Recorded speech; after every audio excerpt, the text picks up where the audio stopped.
É nesses momentos que a minha vontade é de cancelar a internet e viver isolada no meio do mato. Falem bem, falem mal, mas falem de mim. Como esta pérola da sabedoria popular virou uma bomba atômica nos tempos da comunicação apocalíptica? 15 minutos de fama? Nananina não. Todo mundo vai ter 15 minutos de cancelamento. E aí, já tá preparado? Amor e ódio são dois sentimentos divididos por uma linha bem tênue. E aí, os fãs vão ficar de que lado quando você der um deslize?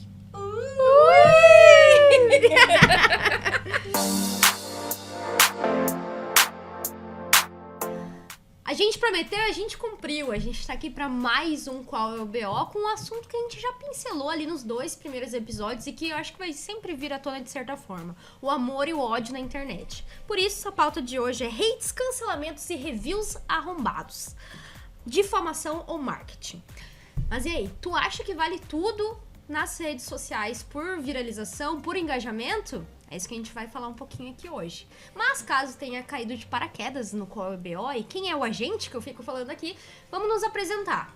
Oi, eu sou a Kika Giordano, publicitária raiz, especialista em branding, a louca da linguística e mãe de espécime verdadeiro da geração Z. Oi, eu sou a Poli Lopes, jornalista por formação, doutora em processo e manifestações culturais e hoje consultora em presença e estratégia digital. Assim. Eu sou Bruna Monteiro, sou publicitária, empreendedora, sou jornalista, comunicadora, sou uma das sócias fundadoras da Alta Box Marketing Digital, em que a gente trabalha tudo de comunicação, vários projetos também trabalho com audiovisual, com cultura, com comunicação como um todo. E agora eu quero apresentar a nossa convidada da vez, a Sabrina. Seja bem-vinda. Obrigada. Conta pro pessoal quem tu é. Eu sou a Sabrina, eu trabalho com comunicação, que nem as gurias. Sou formada em publicidade desde antes do digital existir. E trabalho principalmente hoje em dia com artes, coisas que vão pro digital, mas não necessariamente a gente trabalha no cerne do digital. Porque vamos convir que é complicado. Sabemos. É, pois é. E bora começar com um caso, então? Vamos adentrar dentro dessas tretas aí. Vamos trazer BO. Vamos aos casos, vamos ao BO. O BO é o seguinte: tem uma tendência que anda bombando aí no TikTok, que é das thread wives, ou seja, as esposas tradicionais. Que elas exaltam cuidar da casa, cuidar dos filhos, né, cuidar do marido. Enfim, como se fosse assim nos anos 50. Então elas gravam vídeos fazendo comidinhas, cuidando das crianças e tal. E aí tem uma moça muito linda, muito loura, dizem até que ela é ex-miss, que é uma das mais famosas dessa tendência, que ela tem muitos milhões de seguidores no TikTok e no Instagram. Acontece que esta linda, esta bonita, teria dito em uma entrevista para a revista Time, ela teria deixado escapar que essa vida que ela levava era meio que forçada pelo marido, né? Que inclusive quando ela pariu os 8 filhos dela, este marido não havia deixado nem que ela fizesse anestesia no parto. E aí isso abriu toda uma discussão sobre esse tipo de conteúdo. Toda essa polêmica, então, ela ganhou os holofotes ali das redes sociais, gerando um debate de todos os lados, tanto do lado das pessoas que defendem, né, que as mulheres podem ser esposas tradicionais, e das mulheres que defendem que isso, então, é uma coisa ultrapassada. Pois bem, o que aconteceu, então? Depois de toda essa polêmica que ela causou, ela apareceu se desculpando, dizendo que ela gostava muito da vida que ela levava, e promovendo seu e-commerce de produtos para esposas tradicionais. Então, gurias, queimação de filme ou marketing? Eu começo. Eu começo não. A minha amiga Natasha veio aqui para dizer para vocês que isso aí é falta do que fazer. Assim, né? Nada de graça na internet. Tudo tem um porquê, e normalmente esse porquê ele tem relação ou com dinheiro ou com poder. As pessoas ou, né, querem enriquecer através disso, ou elas querem ter poder, pode ser poder até de convencimento, através de uma visibilidade. Então, quanto mais treta a pessoa tiver, mais ela vai sair da bolha e ela vai alcançar outras pessoas que não conhecem ela. Até quando a gente tava conversando hoje, antes de gravar, a gente tava falando, a influenciadora tal, nunca ouvi falar. Então, tipo, o fato de vocês estarem falando da pessoa pra mim faz com que ela saia de uma determinada bolha que, pra mim, ela não sabia nem que existia, né? Algumas pessoas, né? Então, tem político que adora usar essa estratégia. Vai lá, fala o que quer, viraliza, sai da bolha e depois o que acontece? Ele vai lá e se desculpa, diz que foi mal entendido. Normalmente a gente bota a culpa no entendimento do outro. Ah, o outro que não me entendeu, eu fui claro, mas... Uns ali pedem desculpa, mas aí o que aconteceu já chegou em gente nova, já aumentou o público, né? Eu acho que ali nesse caso a gente tem um agravamento que ele vem muito pela questão das pessoas nas redes sociais, elas não conseguirem discernir que de fato o que a gente vê nas redes sociais é um recorte do que é a realidade daquela pessoa. Ela mostra pra gente o que ela quer. Então o que a gente tá vendo hoje é essa geração mais nova fazer com o TikTok, o que os boomers faziam com as figuras da televisão, né? Que era achar que aquele personagem da TV era aquela pessoa de fato. Então as pessoas vêm hoje, vamos investigar, vamos salvar ela e tal, e etc. Só que até que ponto a gente sabe que aquilo é combinado ou não, que aquilo é o casal ou não, que aquilo... eles realmente acordaram naquilo. A gente busca, as pessoas em geral buscam dar significado à própria vida através dessa idolatria que é feita com os grandes influencers. Então elas buscam que esses influencers queiram, né, realizar as coisas que elas não podem. E essa frustração, às vezes, ela leva pra dentro desses grandes influencers que nem sempre são pessoas muito legais. Supostamente, né, essa questão das Threadwives, ela vem com muitos problemáticos junto dela. Tem muitas camadas nisso tudo, né? Um deles, nessa questão dos recortes, é a gente entender que a todo tempo a gente pode estar sendo manipulado e provavelmente estamos, né? Porque pode ter estratégia ali, pode ter uma abordagem diferente ali, que a pessoa tá tentando achar um nicho de mercado, uma oportunidade para se destacar naquele assunto, porque não encontrou ali uma oportunidade de se destacar, ou estão falando sobre isso, vou me encaixar aqui, e às vezes gerar esses debates assim é justamente como as meninas falaram, para quebrar a bolha, para conseguir trazer, aí o pessoal já começa a defender com unhas e dentes, aí já viram fã-clubes, e os fã-clubes são tensos pra caramba, é vida ou morte, é tudo ou nada, e as pessoas começam, ao mesmo tempo, eu acho que tem uma pequena janela de muitas poucas pessoas que cria oportunidade, às vezes, eu acho, pra ter espaço pra conversas e debates, assim, porque daqui a pouco é nessa questão das Threadwives que daí abre questões que eu já vi em vários comentários de TikTok, o pessoal falar sobre feminismo, sobre a mulher, o lugar da mulher na sociedade, então há uma pequena janela de oportunidades nessas questões pra gente realmente dialogar, mas a gente sabe que a maioria das pessoas não quer dialogar, só quer colocar sua opinião ali e tchau, né?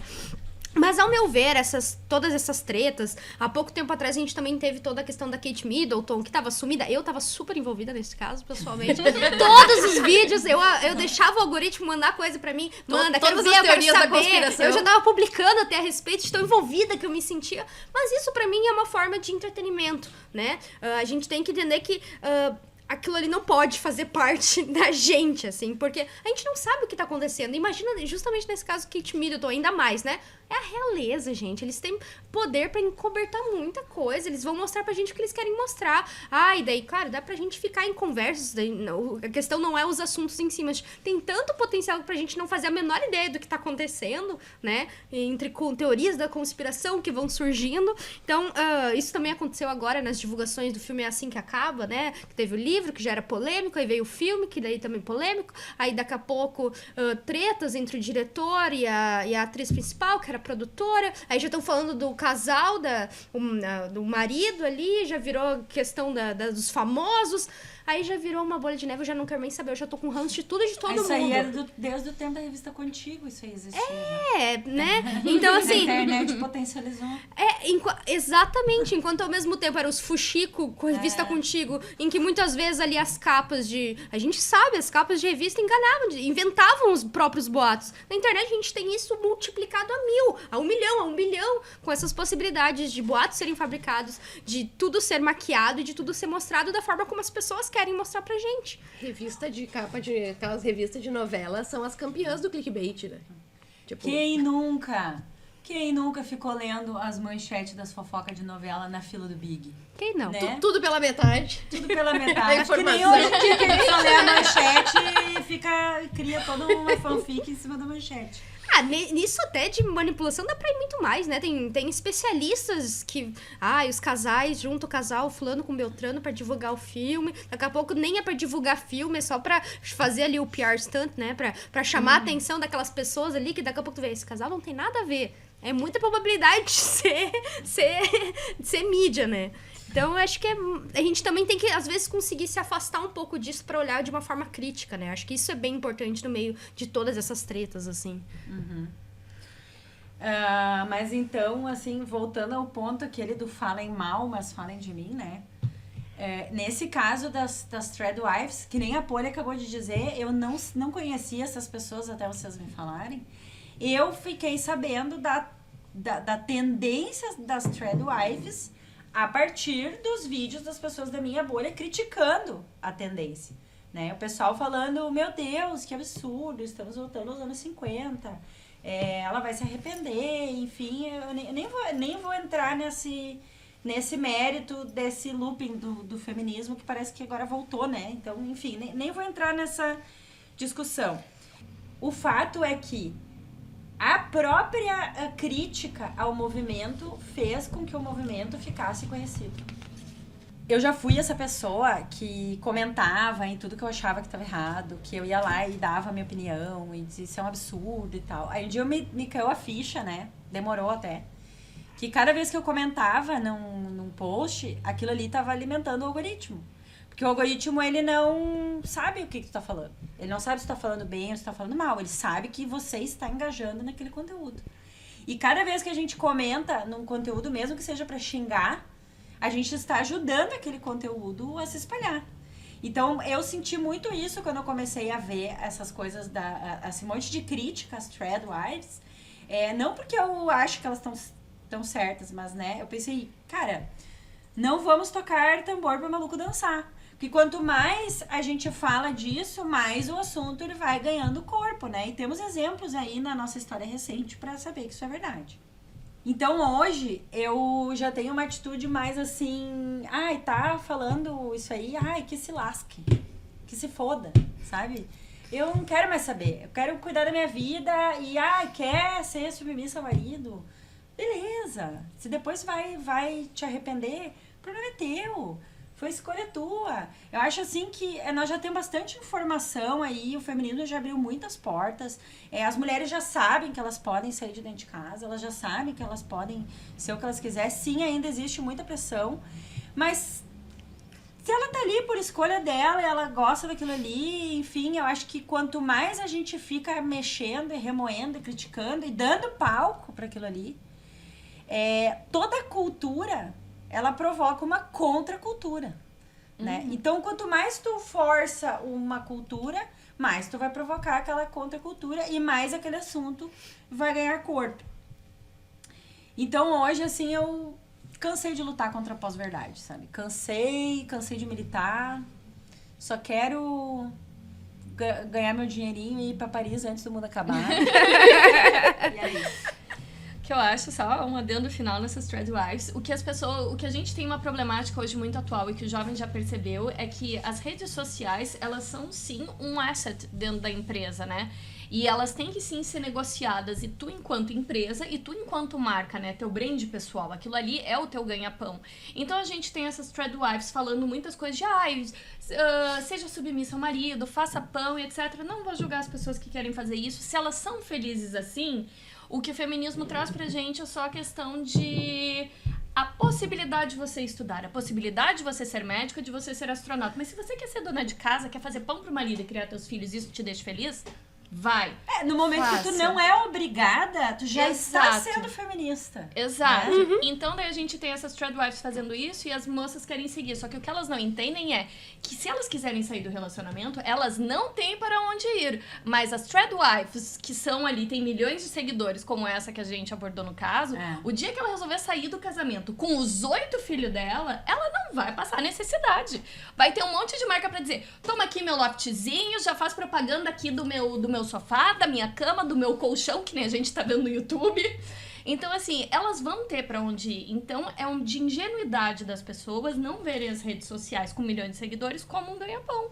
Porque, na verdade, aquilo ali é o emprego da pessoa, sim. Então, ela não tá em casa trabalhando pro marido. Ela tá em casa trabalhando pras redes sociais dela, vendendo lifestyle de Threadwife. Porque, na verdade, ela não é Threadwife. Se ela fosse Threadwife, ela não ia ter rede social. Exatamente. E outra coisa, né? Nessa, como que a gente colocou da separação, digamos assim. O fato de ser uma pauta bem polarizada, né? Tipo, essa esposa tradicional e a esposa moderna, digamos assim. Só o fato de isso acontecer e ela, por exemplo, resolve se separar, ela pode virar a chave e começar de novo e ganhar uma visibilidade, porque ela vai ser uma cura, digamos assim, para algumas pessoas. Que nem E vai poder... Aquela outra cura. Que nem aquela outra cura que a gente... que pregava que tinha que ser submissa ao marido e tal. E aí caiu, desmontou a internet quando ela se separou do marido. Porque o marido não queria ter filho. E aí? Aí caiu a máscara, né? Mas ao mesmo tempo também ainda é oportunidade de virar a chave e aí começa a abordar, a atingir um outro público, com outro nicho, com outro lifestyle, que daqui a pouco ela vendia esse tipo de colchão, agora ela pode vender esse, ela vendia X, agora ela pode vender Y. Então, é um mercado, tem que entender que é um mercado tudo isso, né? Ela vendia coisa pra casa, ela pode vender autocuidado.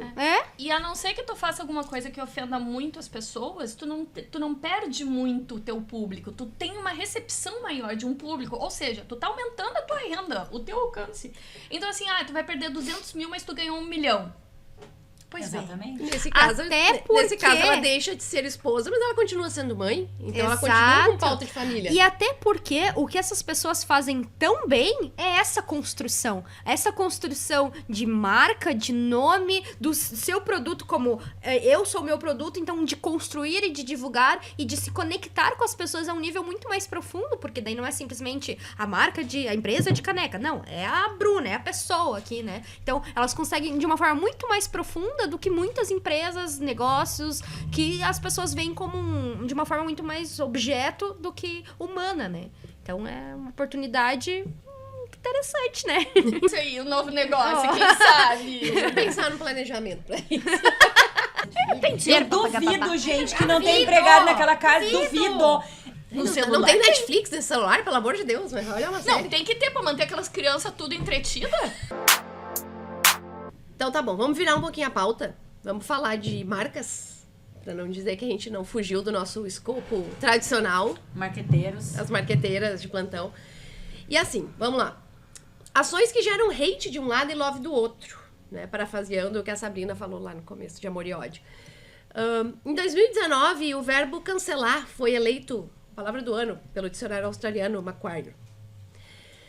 Para as marcas, isso é um Deus nos acuda, a gente sabe, né? A Beatriz Guarese, da newsletter Beats to Brand, disse lá em 2020, quando várias marcas estavam sendo canceladas, ali principalmente no início da pandemia, né? Como eu espero que você perceba, não existem dicas para evitar o cancelamento ou não existe escapar do cancelamento. É provável que, mais hora menos hora, o cancelamento chegue para a maioria das marcas. E aí eu quero falar um pouquinho antes da gente conversar sobre as formas de cancelamento que a gente encontra por aí, né? Que a gente costuma aplicar no dia a dia. Ou é quando a gente discorda da ação e do posicionamento da marca, né? Então, isso pode ser interno, quando a marca toma determinadas escolhas. Então, por exemplo, fez uma campanha de publicidade, escolheu uma modelo branca para numa campanha que homenageia mulheres negras africanas. A marca é cancelada, né? Porque pela questão racial. Ou então colocar casal homossexual numa campanha de Dia dos Namorados. A gente teve um caso mais ou menos recente que super viralizou de não compro mais, e do outro lado as pessoas dizendo agora eu vou comprar, porque me senti representada. Então a gente tem os dois lados. E tem o cancelamento, essa discordância do posicionamento, que pode ser externo, né? Quando, por exemplo, a marca contrata um influenciador, esse influenciador vai lá, faz cocô, faz merda, e as pessoas vão lá e cancelam a marca através, tipo assim, olha, o fulano disse isso, como vocês ainda continuam patrocinando ele? E aí as marcas vão lá e rompem contrato por um tempo, porque a gente sabe que, né, as pessoas acabam esquecendo e os contratos voltam um tempo depois. Ou então a gente pode boicotar a marca que não atende às expectativas, e isso é assim, ó, super subjetivo, né? Porque as expectativas, elas estão dentro de cada pessoa. Mas pode ser pela performance do produto. E esse da performance do produto, eu até não vou me estender muito, porque a gente vai falar sobre isso um pouco mais pra frente, juntando pessoas e produtos, tá? Ou uma falta de posicionamento, como tipo aconteceu na enchente, que as marcas que não foram marcas gaúchas que não foram impactadas, elas acabaram não se posicionando, não dizendo o que estavam fazendo para ajudar, e as pessoas vão lá, cobram, e se a marca continua sem falar nada, as pessoas cancelam. Posicionamento polarizado, né, como aconteceu, por exemplo, lá no início da pandemia, quando o empresário daquela rede de comida de container foi lá e falou coisas que não devia, ou os empresários se posicionam politicamente, também pode ser, né, para qualquer lado, o outro lado vai lá e cancela e diz que não consome mais. Então, e posicionamento fake, claro, né? A marca diz que é eco-friendly e vai lá e não é. E alguém prova que ela não é, ou ela vai lá e conta todo um storytelling bonito. O pessoal do branding entende melhor isso do que eu. Daí faltou a verdade, a consistência lá do branding, né? Pois é, a pessoa vai lá, conta toda uma história bonita e as pessoas descobrem, assim, que não é tão do bem, né? E vocês entendem do que eu tô falando. Mas é isso. A Fábio da F, ela sempre, com quem eu trabalho, ela sempre diz todos os dias, né, que a crise de imagem vem. Quando a gente não sabe, mas ela vem. E aí? Independente do tamanho da empresa, pode ser um pequeno empreendedor, pode ser uma multinacional, isso não interessa. As empresas, elas precisam estar preparadas. Porque a crise vem, o cancelamento vem, ele gera uma crise, e como é que a gente vai lidar com isso? Esse cancelamento iminente e tentar preservar ao máximo a marca. Pra mim, eu sempre vou falar, tudo tem camadas, né? Acho que uma questão aí, a gente sempre, como negócios, e a gente, como comunicadoras, ajudar os nossos clientes a entenderem isso, e os clientes também, todos como empreendedores, nós como empreendedores, entendermos a importância de a gente levantar os nossos valores, né? Essas consistências, a gente saber quem a gente é, quem a gente quer atingir, quais são os nossos objetivos, o que nos move, né? De forma que quando a gente levantar uma bandeira, sejam bandeiras que realmente nos representem, que sejam verdadeiramente importantes para nós, ao entendimento de que, se rolar um cancelamento por causa disso, que vale a pena, né? Que sejam coisas que sejam realmente inerentes a gente, que sejam importantes para um todo e que represente também a marca, né?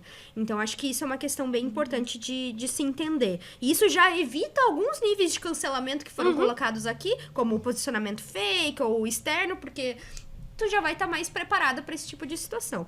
E eu acho que outra questão daí é uma questão super importante no empreendedorismo como um todo. O jogo de cintura, né? Alguém foi lá, eu dei um posicionamento sobre uma bandeira que é importante para mim. Veio o cara do hate, ok, o que eu vou fazer com esse comentário? O que eu vou fazer com essa pessoa? Posso ignorar, eu posso ocultar o comentário. Eu posso responder de uma forma educada, eu posso brigar com a pessoa. Cada uma dessas ações vai gerar uma consequência. Então também é sobre que ação a gente vai tomar quando o hate vir, né? Só não é pra tratar com hate. Né, não trete com o hate. Exato, essa é a consequência de tu tretar com o hate. Mas também, sempre sabendo, né, que ou ignorar, ou dar a cara a tapa, ou levantar-se, é sempre uma boa forma de lidar com aquela pessoa que não nos condiz, né? Então, sempre tem uma forma educada, eu sempre acredito sim. Sempre tem uma forma de a gente falar o que a gente quer. É só escolher a forma certa de a gente falar. Daqui a pouco, ok, fulano, obrigada pela sua opinião. Tipo assim, ninguém te perguntou, mas obrigada por ter respondido essa merda na minha coisa importante, né? Então, assim, acho que é muito sobre o jogo de cintura que a pessoa vai ter pra lidar com isso. E tem que estar preparada. Acho que agora já foi, ó. Saibam, é iminente. Vamos todos se preparar antecipadamente. Vai lá e curte o comentário. Obrigada pela tua colaboração e pelo teu engajamento na minha postagem, né? Então, acho que é um pouco disso. E uma coisa que a gente já falou lá no primeiro episódio, que vocês podem voltar e assistir, quando a gente falou sobre a questão de lidar com a comunicação pós-catástrofes, né? Então, essa oportunidade, até de acompanhando momentos como esse, de vocês já irem virando a chave mental aqui e se preparando e pensando o que eu faria nessa situação. Qual que é o meu posicionamento quanto a isso? Que aí a gente já vai se munindo e se preparando para quase ou quando essas situações acontecerem, né? Eu acho que dentro dessa questão de marca, vou trazer um exemplo aqui bem grande de uma família norte-americana de mulheres que conseguiu transformar em dinheiro o próprio estilo de vida. E todas essas mulheres são influencers gigantescas hoje, com marca de maquiagem, uma modelo, de roupa, tem marca de fitness, tem marca de tudo. Elas fazem de tudo e todos os aspectos da vida delas são transformados em dinheiro. Eu assisti o programa junto com a minha irmã, porque é uma aula de como tu fazer dinheiro. E numa dada temporada, a mãe delas começa a ter incontinência urinária, que é normal na mulher com idade acontecer isso. O que elas fazem? Elas mostram durante o programa momentos vexatórios da mãe dela tendo escapes, e elas fecham com uma empresa, no final daquele mesmo programa, elas fecham com uma empresa de absorvente pra mãe dela fazer propaganda. Então, assim, e tudo isso elas chegaram a ter esse dinheiro porque elas vieram de um momento de cancelamento e de hate através de uma E sex elas tape. inventaram o cancelamento, quase, né? E tudo elas transformam em dinheiro. Então é muito isso que vocês colocaram, que é uma questão de... A gente vive num mundo capitalista e a gente vive num mundo em que tu precisa de dinheiro. Então tu tem que achar oportunidade em todos os momentos para converter aquilo em dinheiro. Quem sai bem do cancelamento é quem consegue converter o cancelamento num dinheiro. E a gente, enquanto comunicadora, tem que entender. A gente pode lutar contra o cancelamento em diversas partes. Mas quando ele vem num viés de ideologia, seja ela política, religiosa ou o que seja, é isso que tu falou. Muito obrigada pelo teu engajamento. Valeu, falou, fulaninho, isso aí. Porque não vale a pena discutir. Não tem o que tu fazer. Aquilo ali, a pessoa, ela quer uma verdade, ela vai acreditar na verdade que ela quer. Não interessa o que tu diga, tu pode comprovar com fatos na cara dela. Ela só quer alguém que comprove a verdade dela. Exatamente. Então não adianta. Isso que tu falou dessa família de irmãs e mãe, essa família, né, ela vem para uma questão que eu acho bem importante, que é falar de reputação, né? Porque é isso. O que elas fazem, a forma como elas trabalham se transforma em dinheiro. Isso faz parte da imagem que elas construíram, isso faz parte da reputação delas, né? Que é atuar intencionalmente para enviar imagens positivas, nossas, no caso, tipo, eu vou atuar intencionalmente para mandar mensagens positivas, imagens positivas, para a cabeça das outras pessoas, a imagem que eu quero construir. Então eu preciso, né, ser intencional e pensar e planejar, digamos assim, e a gente faz isso o tempo todo enquanto sujeito. A forma como eu me porto no trabalho, isso colabora com a construção de uma reputação, a forma como eu me porto aqui, a forma como eu me porto na roda de amigos e a preocupação que eu tenho de cruzar uma coisa com a outra, porque eu posso encontrar um cliente no bar. Então, por exemplo, o como a gente cruza essas informações automaticamente na cabeça e processa isso faz parte, né? Porque a gente vai colocar lá na cabeça da outra pessoa, vai trabalhar para construir uma percepção lá dentro, né? Então, claro que aí, como a Bruna falou, tem valor, tem crença, tem gosto, tem ideologia, tem tudo, né? Dentro de mim e dentro do outro. Então, é o como trabalhar para cruzar essas informações, né? E aí, por isso que a gente precisa fazer de propósito. E só quero interromper para fazer uma contribuição nisso. Pegando o que a Poli falou e essa questão dessa família de mulheres, é que saber que a gente não vai conseguir atingir todos sempre. A gente não pode, a gente tem que ter definido quem a gente quer atingir. Quem é o nosso público? Nem Jesus agradou a todos, você não vai, querido. Nem eu, nem ninguém aqui, né? Literalmente nem Jesus. Então, assim, é importante tu ter isso bem definido, ter bem organizado pra tu se preparar. Porque mesmo essa grande família que é de mulheres que é tão aclamada, querida, desejada, tem um nicho de pessoas que acham que elas são ralé, que elas não têm o status necessário para estar em certos ambientes. Então, assim, elas alcançam um público e outro não, um público e outro não. Então, a gente tem que ter isso em mente também. Isso vai nos prevenir de certos cancelamentos. Isso vai fazer com que a gente também seja mais assertivo na nossa comunicação, em vez que a gente entende quem a gente quer alcançar, como a gente pode fazer isso. E, claro, muitas vezes isso realmente, como muitas coisas, são processos, é construção, tentativa, erro, vai acertando pra tu encontrar o teu público ideal e quem faz sentido pra ti. Até porque às vezes é questão de fechamento aqui, ó. Meu santo não bateu com o dela, a gente não vai conseguir trabalhar junto, ok? Mas daqui a pouco é uma oportunidade de eu ver. Eu, com o meu jeito, consigo atrair pessoas como ela. E assim eu tenho o potencial de alcançar mais pessoas assim também, né? É que eu vejo que isso entra, e eu acho que a Kika vai poder explicar isso pra nós melhor do que qualquer um, porque a gente vê que muitas marcas, elas acabam tendo problema por causa do brand que elas vêm construindo. Justamente uma pergunta, né? Numa época em que nada é esquecido, porque na internet não interessa quando tu postou, nada é esquecido na internet. O quanto o teu brand de anos atrás pode influenciar, às vezes, no teu cancelamento hoje. Boa. Eu acho que nada é eu acho que as coisas elas são esquecidas até rápido, mas elas também são recuperadas, né? E tem um caso aqui que eu vou comentar que fala disso. que fala disso do branding passado. Mas eu queria falar uma coisa de reputação, né? Que é o assunto do momento. Que no branding, essa coisa de reputação, ela é muito complexa. Principalmente quando a gente trabalha com marcas muito grandes, com marcas que atingem, com marcas de massa, né? Que é mais complexo ainda se posicionar. Porque como todo mundo já falou aqui, as pessoas têm valores diferentes, né? Tem abismos de diferença entre os valores das pessoas. O que é bom pra mim, às vezes não é legal pra ti, enfim, a gente sabe que isso acontece.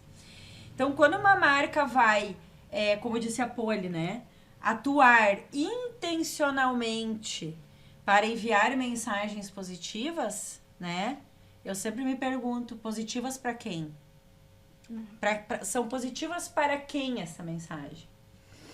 E é o normal que a marca queira que seja positiva para todo mundo.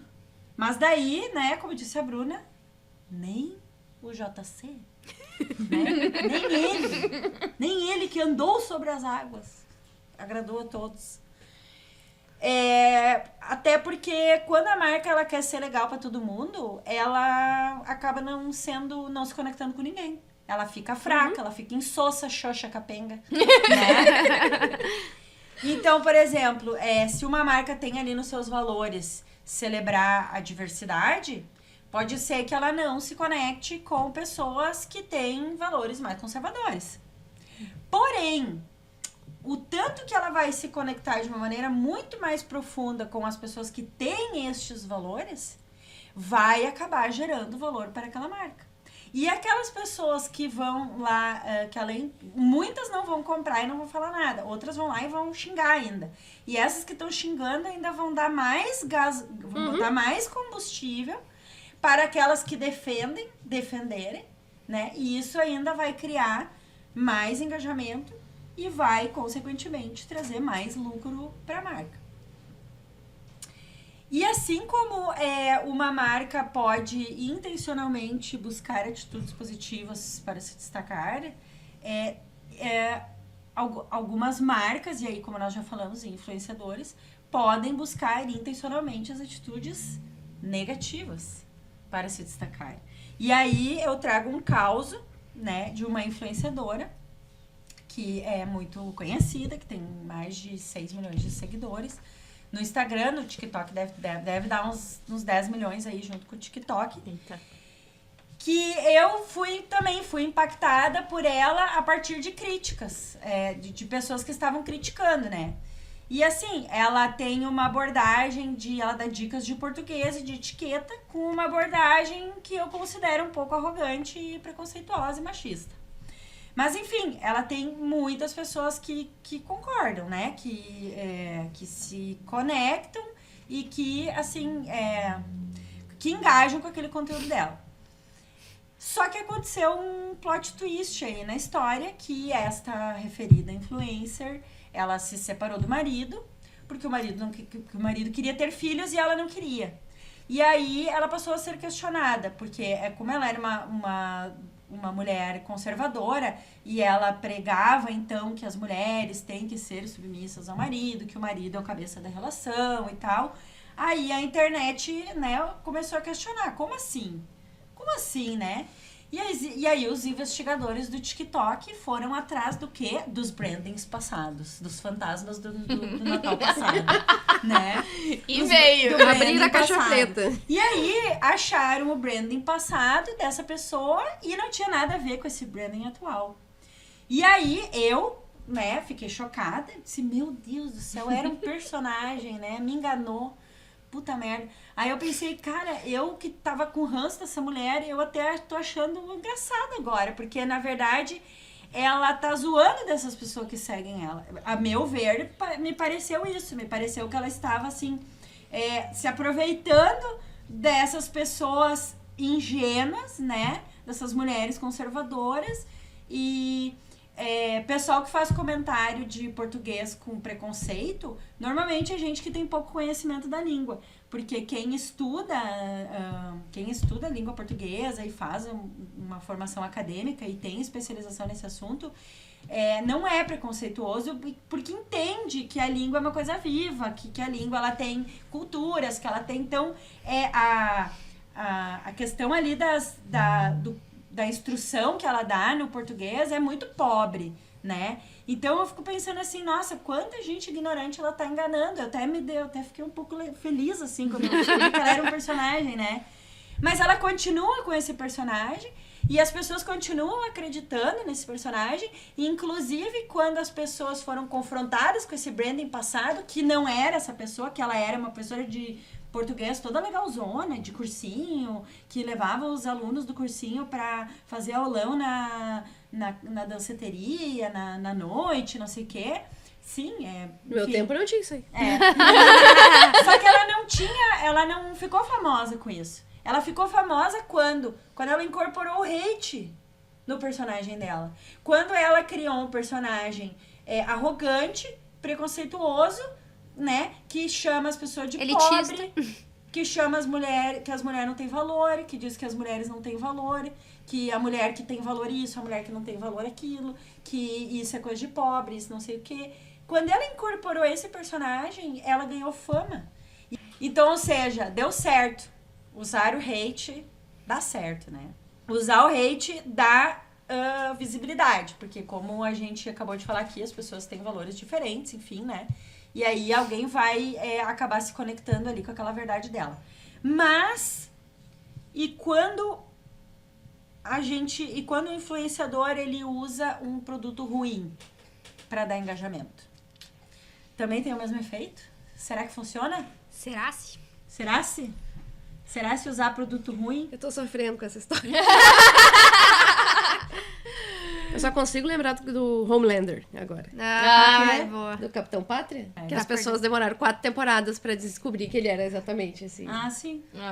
Esse deboche. Sim. Que ele tá debochando. Uma extrema-direita. Que ele tá debochando, Agora, sobre a querida essa, só mais um adendo que eu assisti uma entrevista dela ontem, falando que no casamento anterior, que ela também se divorciou, que havia incompatibilidade entre as duas pessoas, e daí tá tudo bem você se divorciar, que é porque depois dela passar o dia inteiro em casa, o dia inteiro na rua, trabalhando, lidando com um monte de gente, ela não queria chegar em casa e responder como foi o dia dela, ou ouvir como foi o dia do parceiro. Ela não queria conversar. Ela queria estar sozinha em silêncio. Ai, gente. E o parceiro não entendia. Alguém conta.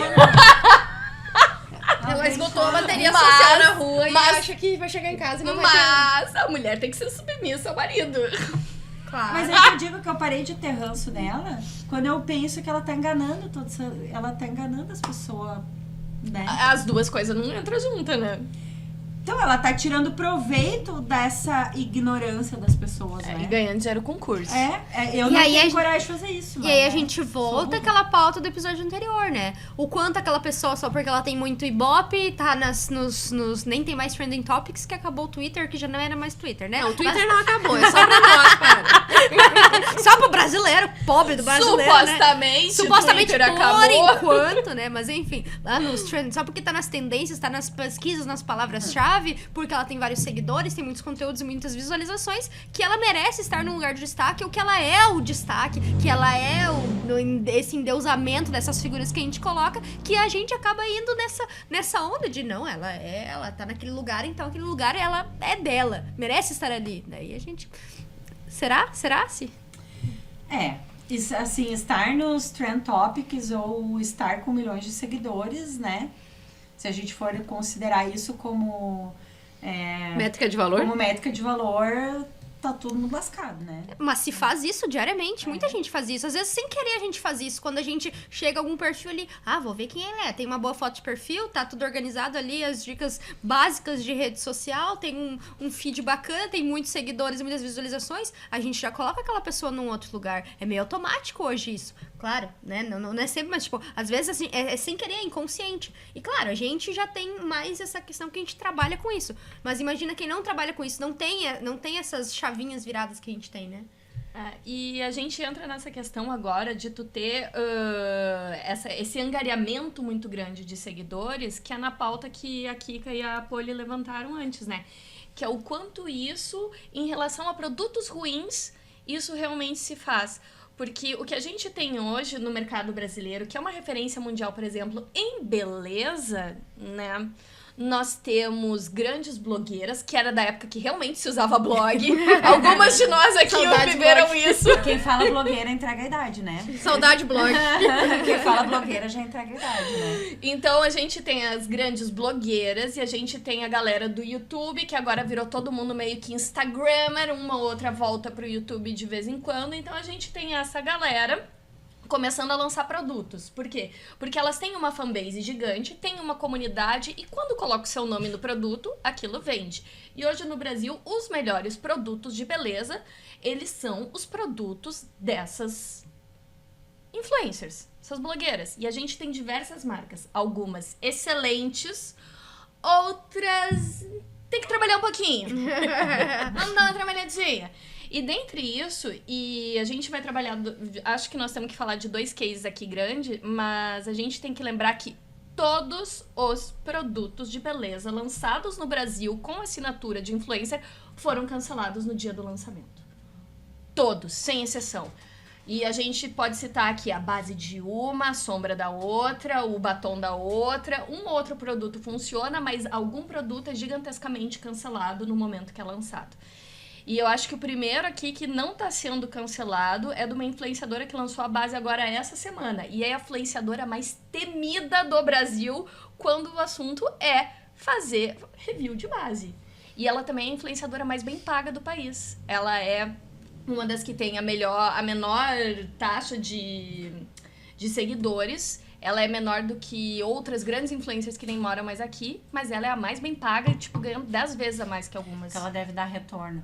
Sim, ela dá muito retorno. Por quê? Porque ela é muito sincera. O brand dela é verdade. O que ela fala é a verdade. Ela fala bem, ela fala mal, ela até Não explode tem medo base. do cancelamento. Exato. E ela é a pessoa que gerou o cancelamento de uma base gigantesca, que vem de uma influencer que tem um brand pessoal gigantesco e que não vende a base com o seu nome. Ela vende através do seu perfil com o nome da empresa que ela tem. Então, assim, tu tem dois brands diferentes aí, que é o brand da empresa dela, que é vendido através dela, que tem um brand de família. Uhum. Não third wife, graças a Deus, mas ainda assim um brand familiar. Então ela lança essa base não dá certo pra essa grande influenciadora, o vídeo viraliza e todo mundo começa a falar da tal da base e começa a ganhar coragem pra falar mal. Essa influenciadora, ela chega a ser pseudo-cancelada, só que ela não é cancelada de fato, porque ela não chega a perder dinheiro. Ela, na verdade, ganha dinheiro. Por quê? Porque ela vende todas as bases. Porque todo mundo tá falando mal, todo mundo quer saber se é ruim, todo mundo faz o quê? E todo mundo quer seus 15 minutinhos de fama, de comprar a base, ir na internet e falar sobre, não, estou aqui com o produto tal, da fulana de tal, pra também crescer na rede. Exato. Então, é justamente isso até que ela fala. Todo mundo queria dar hate. E ela pega e faz isso, e todos os lançamentos dela, se a gente vai analisar, todos os produtos dela têm problema. Não cumprem o que promete. Supostamente, porque eu não sei, eu nunca usei. Então, assim, o que eu tô falando são os reviews que eu acompanhei na internet. Ela lançou depois também uns perfumes, acho que é body splash. Ela lançou várias coisas. Gente, teve review de pessoas que até tiveram ânsia de vômito cheirando os produtos dela. Eita. Mas será que isso não acontece com esta pessoa? No caso ali, tá, ela lançou produtos ruins, né? Tem outras marcas que lançam produtos ruins.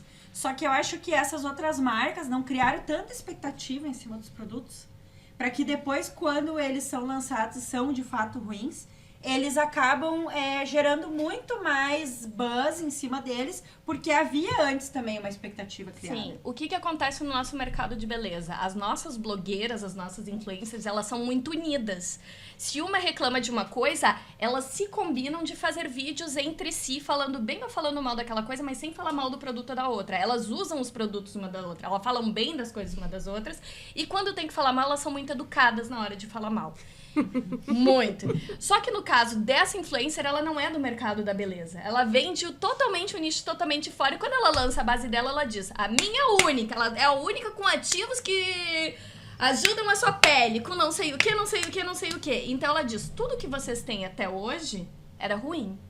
A minha que é boa. Ela se coloca nesse patamar. Uhum. E daí tu tem as influências de beleza, olha. Daí tu vai lá um dermato e pega e olha a fórmula e diz, mas não é de bem novo, assim, né? Essa bonita aí é mais famosa do que todas as outras. Exatamente. E aí? Ela não... Essa aí respira e vende milhões. Exatamente. Exatamente. Tudo que ela lança vende absurdamente muito bem e transborda a bolha. Ela não fica só no nicho dela de beleza. Mas por quê? Porque ela não é só no nicho de beleza. Ela é casada com outro famoso e ela consegue viralizar as músicas dele. Por quê? Porque de alguma forma ela construiu um brand pessoal. As pessoas ficaram tão obcecadas pelo relacionamento deles que ela conseguiu, principalmente ela, um brand pessoal ali de família, de uma imagem que ela tem milhões de seguidores e as pessoas apostam nas coisas dela, mesmo outras pessoas falando mal. Vai ter sempre gente defendendo. Mas também é aquilo, né? Pele, base funciona numa, não funciona na outra. Perfume vai dar um cheiro numa pele, É o que a não gente vai dar tava um cheiro falando na no outra. caminho, né? Exato. A minha pele é horrível. A minha pele, tu passa um perfume, ela fica com o pior cheiro possível que o perfume podia ter. Aí tu cheira na minha outra pele. pessoa e tu gosta. E daí eu olho na outra pessoa e fico assim, o que tu usou? O meu perfume que tu como? De que cheiro? E a gente tem a outra blogueira de beleza que pela segunda vez lança sua própria linha, agora com a própria empresa mesmo, não mais passando o seu nome, né, para uma empresa produzir. E dá tudo errado. Os produtos vêm quebrados, as embalagens não funcionam. Então dá muita coisa errada. E o problema é, a gente vive num país em que as pessoas não têm em massa um poder aquisitivo muito grande. Então, quando uma influencer que a gente confia faz um troço desses, parece que basicamente tu tá querendo meu dinheiro e ele não é capim. E eu tô me sentindo usada. Só que essa outra influencer, ela faz o quê? Ela fica quieta, recebendo as críticas durante, ali, acho que uma semana, Ela adiou o 10 lançamento. dias. E quando Porque ela foi retorna... pré-lançamento as embalagens primeiras, né? Depois desses 10 dias, ela retorna pra internet e diz: ouvi as críticas, me desculpem, eu vou falar com a fábrica, saber o que deu, nós vamos ver a formulação disso, nós vamos adiar o lançamento pra refazer tudo, porque não sei o que, nós vamos devolver o dinheiro das pessoas que tiveram produto quebrado, que receberam produto assim, e assim ela vai fazendo. E ela fez a mesma coisa quando ela lançou a primeira vez os produtos dela através de uma outra marca. Então, assim, a gente tem dois posicionamentos completamente diferentes. Porque essa que lançou a base, que era muito ruim e disse que ia ser a melhor do Brasil, ela não abordou isso, ela não pediu desculpas, ela não falou nada. E a base era muito cara. Ela tem o preço quase de uma base de grandes marcas de beleza. E aqui eu vou citar uma marca que é a MAC, que é muito utilizada por maquiadores no Brasil inteiro e no mundo inteiro. Então, a gente tem esses comparativos num país em que o monetário não é muito escassez. Aliás, é de muita escassez. E daí a gente pega o gancho do assunto anterior, que é o cancelamento, ele funciona quando? Quando a gente perde seguidores ou quando a gente perde dinheiro. A minha opinião é que o cancelamento só funciona, não é quando tu tá ali falando mal da pessoa e mexendo com o psicológico. O psicológico faz terapia, quem tem dinheiro trata. Mas e quando tu perde dinheiro? Quando o teu ganha-pão é a tua rede social. Mas e quando que a pessoa perde dinheiro? Como é que a gente vai saber quando ela perdeu dinheiro? É quando as marcas começam a cancelar os patrocínios, que é o que a gente falou antes. Só Mas que nesses dois casos aqui, como são produtos marcas próprios, da pessoa. a gente não Só tem que como as saber. outras marcas com quem ela trabalha podem ser pedido cancelamento, porque essas pessoas, elas recebem teria que ir parceria além. de tudo. Mas aí acredito eu que, por exemplo, nesses dois casos, há um problema de produto, né? Produto da minha marca, não vai gerar uma reação em cascata tão grande para que as pessoas vão lá pedir o cancelamento, né? E aí, quando ela tá falando só do produto dela, a gente não tem como saber. O que a gente vê com os dois casos, né? Eu acho que até aqui pode falar alguma coisa também sobre isso, é que assim, o hate, ele vende, ou pelo menos ele não deixa de vender. É isso, né? Eu acho que o assunto que tá em pauta aqui é por que isso acontece, né? Por que o hate acaba vendendo? Por que o hate acaba gerando este efeito? Porque o hate é ruim. A crítica ruim, ela prejudica, ela dá uma visão negativa. E a gente tá vendo uma situação aqui que parece que quanto mais negativo, que as pessoas agem negativamente de propósito para gerar engajamento. Então, eu já vi pessoas dizendo, né, não sei se é verdade ou não, que esse negócio do perfume, que esse perfume fedido, ele foi feito de propósito, para que para que as pessoas falassem daquilo. E quando as pessoas experimentavam o perfume fedido e experimentavam os outros da coleção, os outros não eram ruins que nem aquele. Então, acabava que promovia os outros. As outras fragrâncias lá do perfume, né? Mas o meu ponto aqui é assim, por que isso acontece, né? Por que coisas ruins acabam gerando este efeito? Sim. E aí, assim, o que eu acho, né? Eu acho que o ser humano, ele tem uma atração pela treta.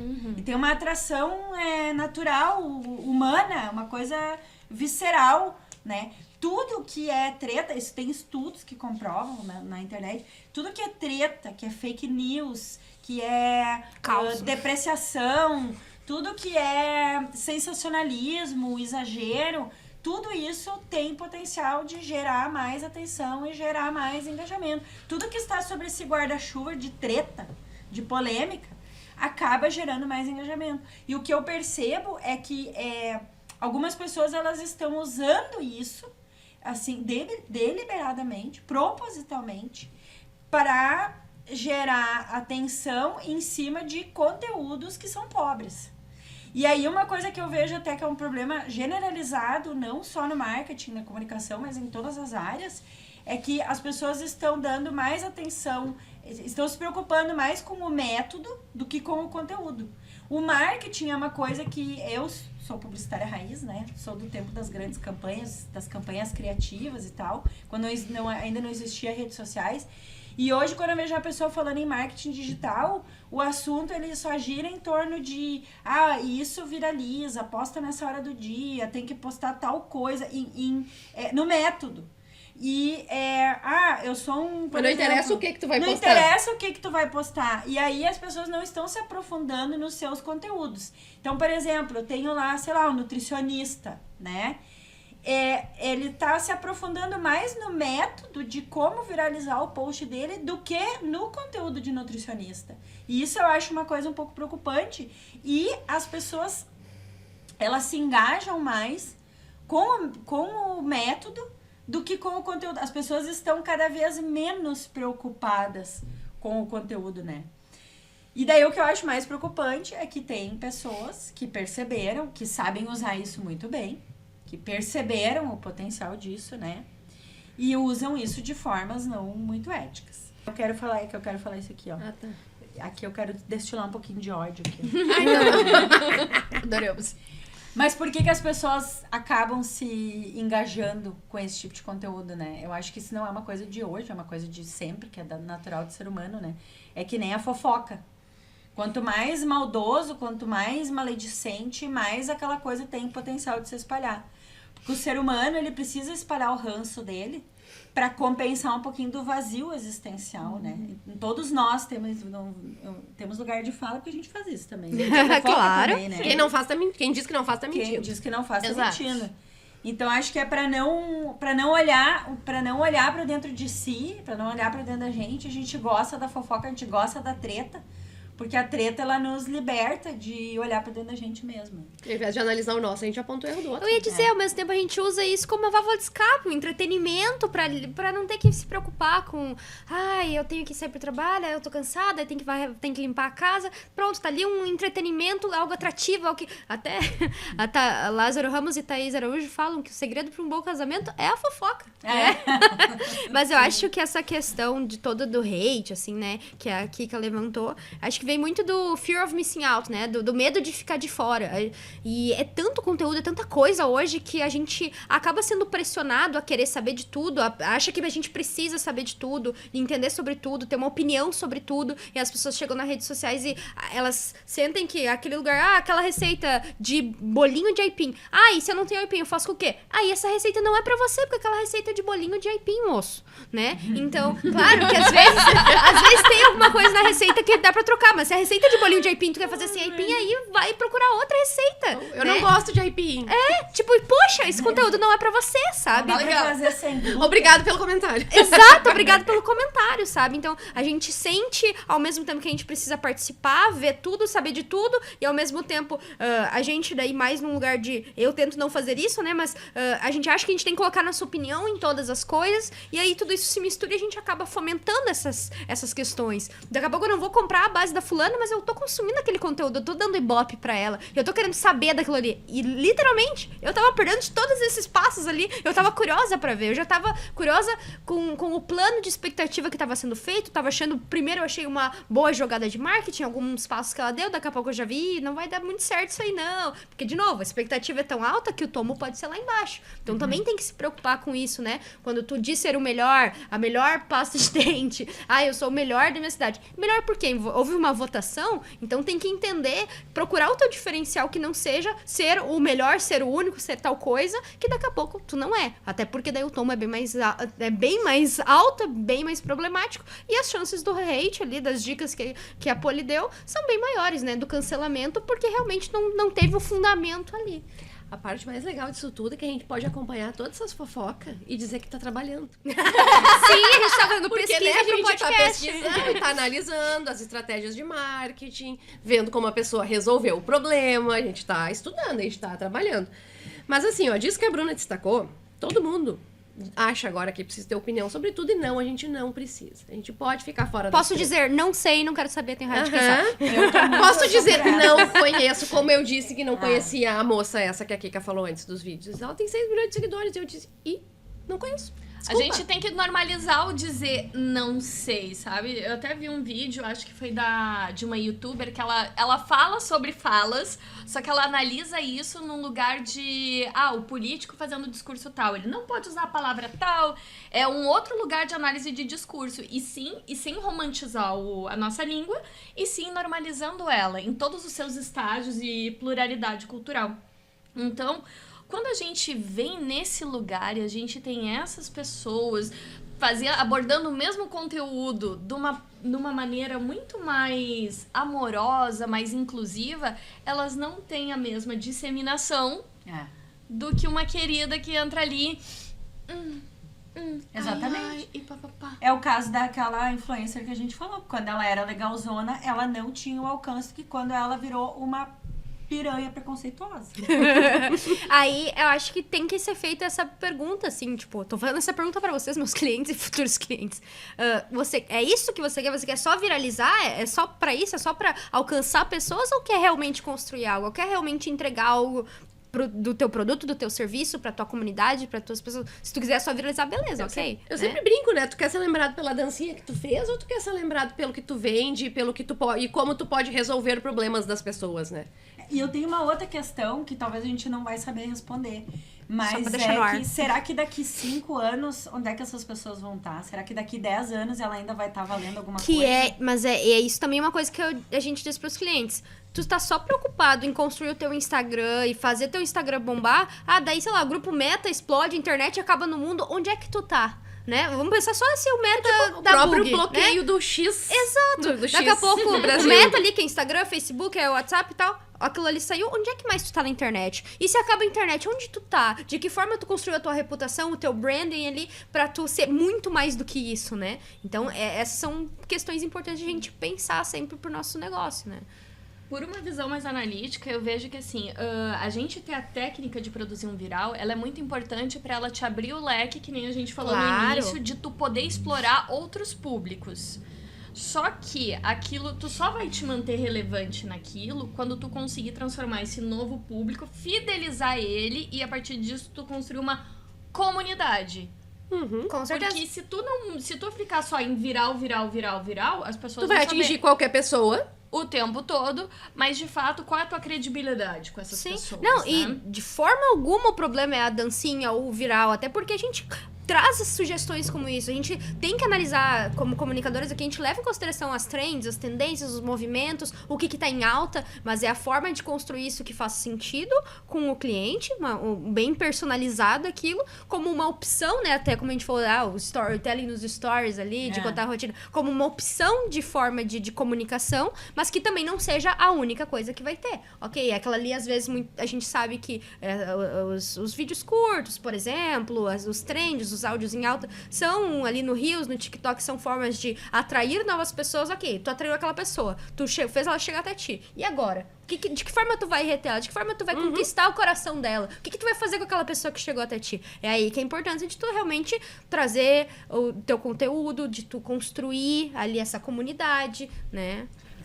Quando tu aposta só no método, ou tu tá trabalhando só a atração, né? Tu não tá trabalhando o relacionamento.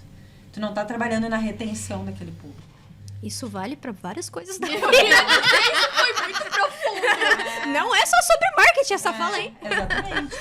E isso aí do método super casa com aquilo que a gente falou no episódio passado, né? Que quanto mais simples, tu falou até, que quanto mais simples, que mais passo a passo tiver, que quanto mais fácil de fazer for a fórmula, né? Mais mastigado, mais as pessoas vão fazer. Então, não importa o que tu tá fazendo, o que importa é o como que seja simples e que tu consiga entregar. E se tu não conseguir ter resultado, daí a culpa é tua, porque, né, tu não fez direito. Invejoso, né? Sou invejoso.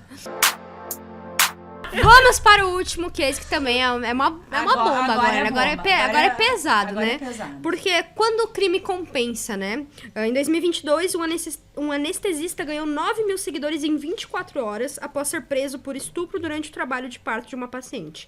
Em janeiro, teve influenciador sendo indiciado por associação ao tráfico de drogas, lavagem de dinheiro e tráfico equiparado no mesmo dia, que recebeu o prêmio iBest, a premiação anual da internet. Legal, né? Como o maior influenciador fitness do Brasil.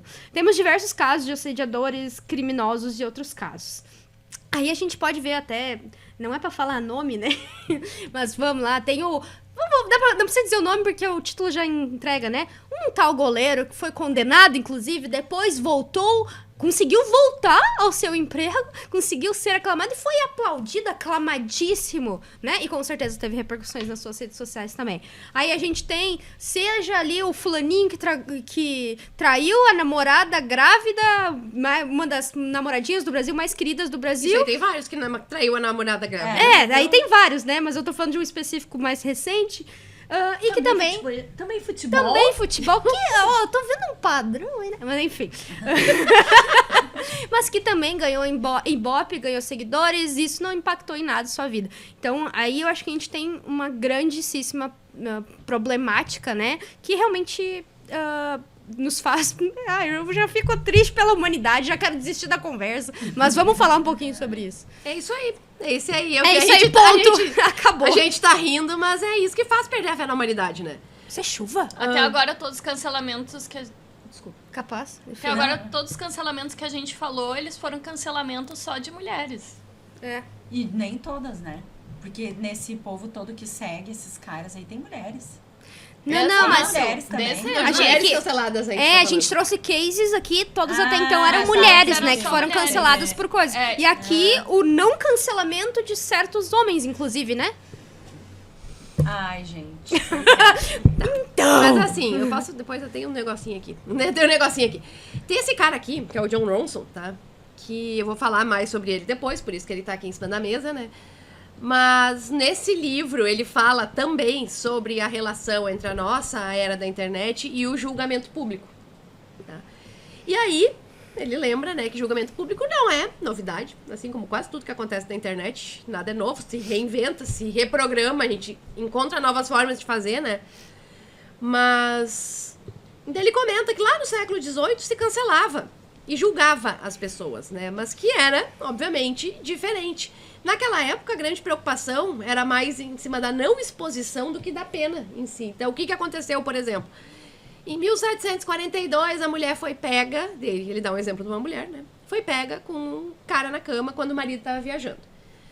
Aí ela foi condenada pelo juiz. Ela e o cara foram condenados pelo juiz a 20 chibatadas em praça pública. Olha que massa, né? Aí, o que ela fez? Ela apelou, mas ela não apelou contra o açoitamento. De acordo com os documentos que ele pesquisou, ela apelou em relação ao horário que ela ia ser punida. Ela queria ser açoitada em praça pública antes das outras pessoas acordarem. Por quê? Porque isso ia impactar na imagem dela perante a sociedade. Né? Ela ia ser mais cancelada do que ela já tinha. Ela já tinha sido julgada e ia ser cancelada. E aí a gente volta lá pra fofoca, que a gente estava falando antes, né? O quanto a fofoca movimenta e o hate, nesse caso, geraria, porque ela ia ser cancelada. E ela provavelmente, diferente de hoje, que a gente é cancelado, mas depois de um determinado momento passa porque outra pessoa é cancelada, ela seria cancelada para sempre. Ela ia deixar de circular nas rodas, ela não ia poder fazer determinadas coisas, provavelmente ela não ia poder ir na igreja, o que pra época também era uma coisa um elemento chave, fundamental da sociedade, né? Aí, os documentos lá não dizem se o juiz acatou o pedido, né? Mas isso fala muito, então, como a gente enxergava essa humilhação pública, né? A gente tem hoje a internet como tribunal e também como praça pública, então acontece tudo num lugar só, né? E quem julga é quem julga, quem condena e quem cobra assiste. E quem pune, né? Tá e quem junto. assiste. E quem, né? E quem, como tu falou, quem assiste também, o público tá ali, né? E as pessoas acabam usando esse cancelamento, então, esse julgamento, como uma forma de promoção também para ganhar visibilidade, reunindo no seu entorno as pessoas que pensam como ela. Então, daí tem o paralelo, né? Que é as pessoas que vão ali na praça para olhar. É a pessoa que reduz o carro para ver o acidente. É a mesma lógica, né? Que as pessoas se reúnem no entorno daquilo ali e elas querem fazer parte. Então, elas querem falar, elas querem dar opinião, elas querem testar o produto para poder falar mal também. Então, entra tudo nessa... Fuzilamento em praça pública. Né? As pessoas estão ali para acompanhar esse açoitamento, digamos assim, e são essas mesmas pessoas que seguem esses goleiros, esses anestesistas, né? Essas pessoas, essas influenciadoras, elas pessoas seguem por quê? Porque elas querem ver o fim da história.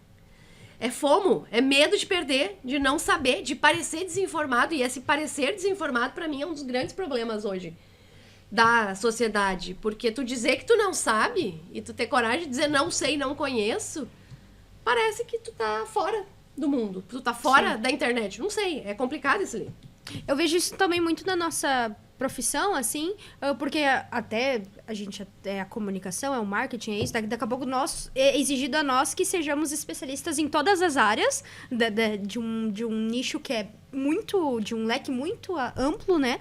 E que ao mesmo tempo a gente também tem que ter a decência, isso eu não sei fazer, isso eu posso contratar uma pessoa, posso indicar minha amiga, posso pesquisar e descobrir pra ti, porque além de tudo isso também tem os avanços da tecnologia, que a cada 2 meses o meta atualiza, a gente já tem que saber de cor as ferramentas, então também tem essa exigência por parte de nós profissionais, e que daí a gente tem que ter o jogo de cintura de lidar com isso, e a decência também de admitir, não sei, vou pesquisar pra ti, vamos descobrir juntos, vamos fazer juntos. Eu digo isso pros clientes. E é importante as pessoas entenderem isso, que eu não sei fazer, mas sei quem faz. É tão importante quanto. E vale para todas as áreas. Por exemplo, a pegar um dentista. O dentista, ele vai ter uma especialização, ele vai atuar numa área mais específica. Aí, pra botar o aparelho, ele tem um parceiro que vai te chamar pra botar o aparelho. Pra fazer a prótese, ele tem outra pessoa. E ninguém vai falar mal do dentista e dizer, Exatamente. olha só, ele limpou meu dente, mas ele não sabe botar aparelho. Dentista pela metade. Não, né? Mas voltando ao assunto dos criminosos na internet, Sim. que eu acho que A gente tá com medo. A gente ficou com medo desse assunto. Voltando ao assunto das pessoas seguirem criminosos e pessoas que cometem crimes, né? Eu acho que isso aí não é uma coisa da internet. Isso de seguir criminosos, de se encantar por pessoas más e criminosas e psicopatas é uma coisa que a gente já conhece, que desde o Maníaco do Parque, o Charles Manson tinha vários seguidores, né? Eu acho que isso aí vem de novo de encontro àquilo que eu falei antes, que as pessoas precisam validar um pouco a sua vida sem graça. Então, quando eu sigo um criminoso, né, eu quero saber daquele criminoso, aquilo acho que preenche um pouco o vazio da minha vida, que tá um pouco sem... A minha vida é uma vida normal, então eu vou querer me conectar com essa pessoa que comete crimes. Porque eu não quero sair matando. Dizer. Isso, assim, de se conectar com aquilo que é mal, ou de ficar curioso com aquilo que é ruim, a pessoa que para um acidente. Eu acho que isso tá bem dentro, assim, do arcabouço das motivações humanas, né? Que faz parte da nossa natureza humana.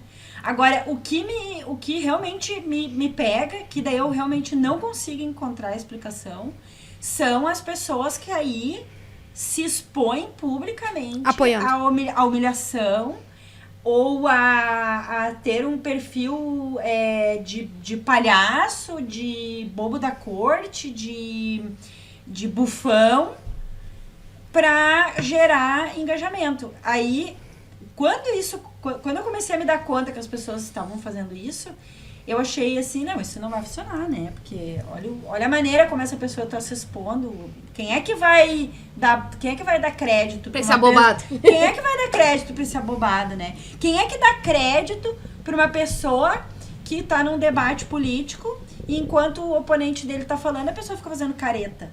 Quem vai dar crédito pra isso? Aí eu fui surpreendida que realmente as pessoas dão crédito. Elas dão. E isso é algo que eu não consigo explicar. E isso eu realmente não... Me foge, assim. Me foge a minha compreensão. Tudo que eu estudei de Bakhtin, de linguística, do outro lá, nosso amigo que a gente adora, o Bauman. Cara, porque o Bauman, ele falava já da sociedade do espetáculo, da fama, da espetacularização das coisas, mas essa autoexposição voluntária à palhaçada e à humilhação e à falta de noção e à falta de coerência, e isso é algo que pra mim foge a minha compreensão. Até porque não é no sentido de humor que a gente tá falando, de se expor, de palhaço divertido, né? A gente tá falando de ser cômico, de ser bobo, até porque o humor, ele vem também muitas vezes de um lugar de sátira, de crítica social, né? Por exemplo, vai olhar muito os canais ali de humor, de pegar... tem algum fundo é pra pegar alguma feridinha ali, né? Pra fazer alguma brincadeira, pra gerar um debate. Mas não, a gente tá falando justamente dessas pessoas que vão nesse nível aí, como o teu exemplo do debate político, né? Que eu não tenho uma resposta pra isso também, assim, né? Eu tenho uma teoria. Vamos. Opa! Eu tenho Obrigada. uma teoria. Um adendo antes nessa questão de, tipo, a gente ir atrás das coisas. Quando a gente leva, por exemplo, pro meio do espectro de mídia, de documentários, que nem... Acho que vocês trouxeram o Maníaco do Parque, mais de 80%, eu não lembro se é 82, 83, 86, 88, mas é mais de 80% das pessoas que assistem esses documentários de violência, assim, de serial killers, são mulheres. São mulheres, sim. São mulheres. É a maior parte do público. Eu, pessoalmente, assisto adoro. tudo. Ah, não, eu também. Não leio livro, mas não me recuso a ler qualquer livro dessas coisas que pra mim é denso demais. Mas assistir é o meu programa com a minha irmã. Não, eu adoro é que daí a gente tem também um limite, né? Eu adoro série, tanto ficcional quanto não ficcional, que conte essas histórias pra entender. Que daí a gente pode também entrar em várias questões, seja de curiosidade, seja pela essa atração ao sinistro que o ser humano tem. Mas aí a gente também tá falando de pegar e apoiar o cara. Eu posso... tô apoiando de certa forma ali a Netflix que fez o documentário do fulano e o cara talvez já esteja morto ou tô dando um pouquinho de palco pra ele. Mas ao mesmo tempo ali tem o cara que vai apoiar o anestesista. Vai ter o cara que vai querer seguir aquilo ali porque tá abraçando aquela causa. Aí é o que eu não entendo. Mas isso pra mim vem de uma questão de como a gente está construído enquanto sociedade. Nós vivemos num país que ele é muito desigual. Então a desigualdade, ela traz muito sofrimento, ela traz muita dor em diversos aspectos. Desde a questão da necessidade de não conseguir comer, não saber se tu vai ter água em casa no dia seguinte, porque tem lugares no Brasil que num dia tu tem água, no outro não tem, num dia tu tem luz, no outro não tem. Então, tem lugares no Brasil que eles são assim, em grande centro, isso acontece. Então, a gente vem desse lugar em que a gente tem uma maioria de população que sofre muito. Então, eu sigo por 2 viés para explicar isso. O primeiro é rir para não chorar. O brasileiro aprendeu a rir para não estar reclamando o tempo todo. E com isso, a gente aprendeu a fazer piada de todas as coisas. A gente ri de tudo vira um espetáculo, tudo vira uma piada, e com isso a gente entra no espectro da ridicularização. Porque quando tu consegue ridicularizar uma outra pessoa, isso é poder.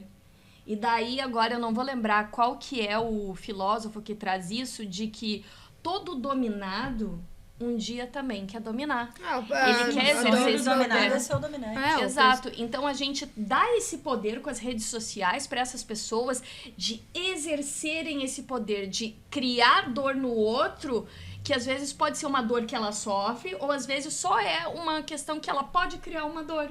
Por quê? É uma projeção. Aí eu acho que é mais ou menos no que no que foi meu palpite, né? De se conectar em algum nível com aquela pessoa, pelo uma vontade, uma voz intrusiva de alguma coisa que aquela pessoa fez. Ah, porque eu odeio a minha mulher, porque aquela pessoa conseguiu fazer alguma coisa, enquanto de repente eu não consigo nem fazer nada, não que eu queira fazer um crime, mas ele fez coisas, eu não fiz nada, né? É uma questão realmente bem... Também aí dá pra entrar na questão do hate, por exemplo, do funk, né? Que, por exemplo, não que eu esteja sendo a favor, mas muitas letras machistas, muita coisa sobre sexo, muita coisa sobre armas e drogas, sim, só que muitas vezes na periferia, na favela, é os únicos exemplos que eles têm. Aquela é a vida que eles têm, é aquilo ali que representa o cotidiano. Então eles transformam, fazem do limão uma limonada e conseguem crescer com aquilo ali, conseguem... Como disse a mestra Anitta naquela famosa entrevista que ela deu aí, ganhou o mundo, né? Que isso é que eles falam é a realidade deles, né? Exatamente. Ela não vai fazer música do barquinho Exato. deslizando, que não é a realidade deles, é tiro e bomba e bunda na Exato. Mas e por outro aspecto, o pessoal fala do funk da favela, mas o funk que toca na balada da elite é o baile de favela, que tá ali cheio de putaria, cheio de palavras, cheio de um monte de coisa.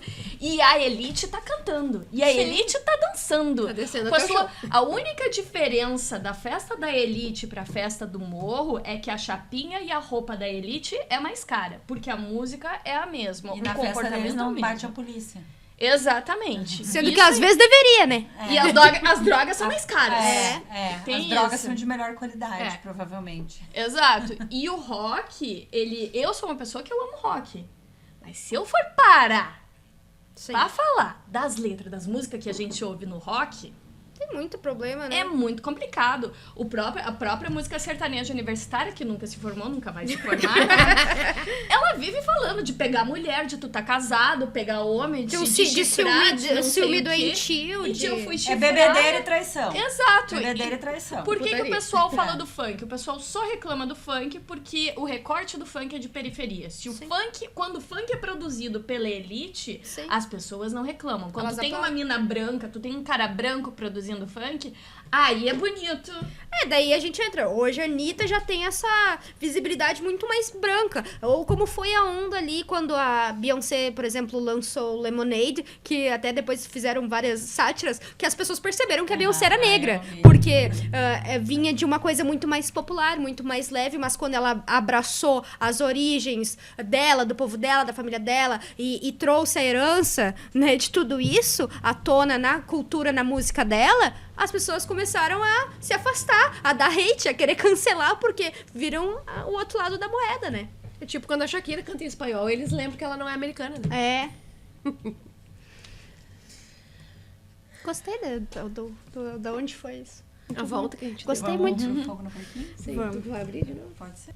Agora é chegado aquele momento, o momento Oppenheimer, o momento bomba, o momento fogo no parquinho.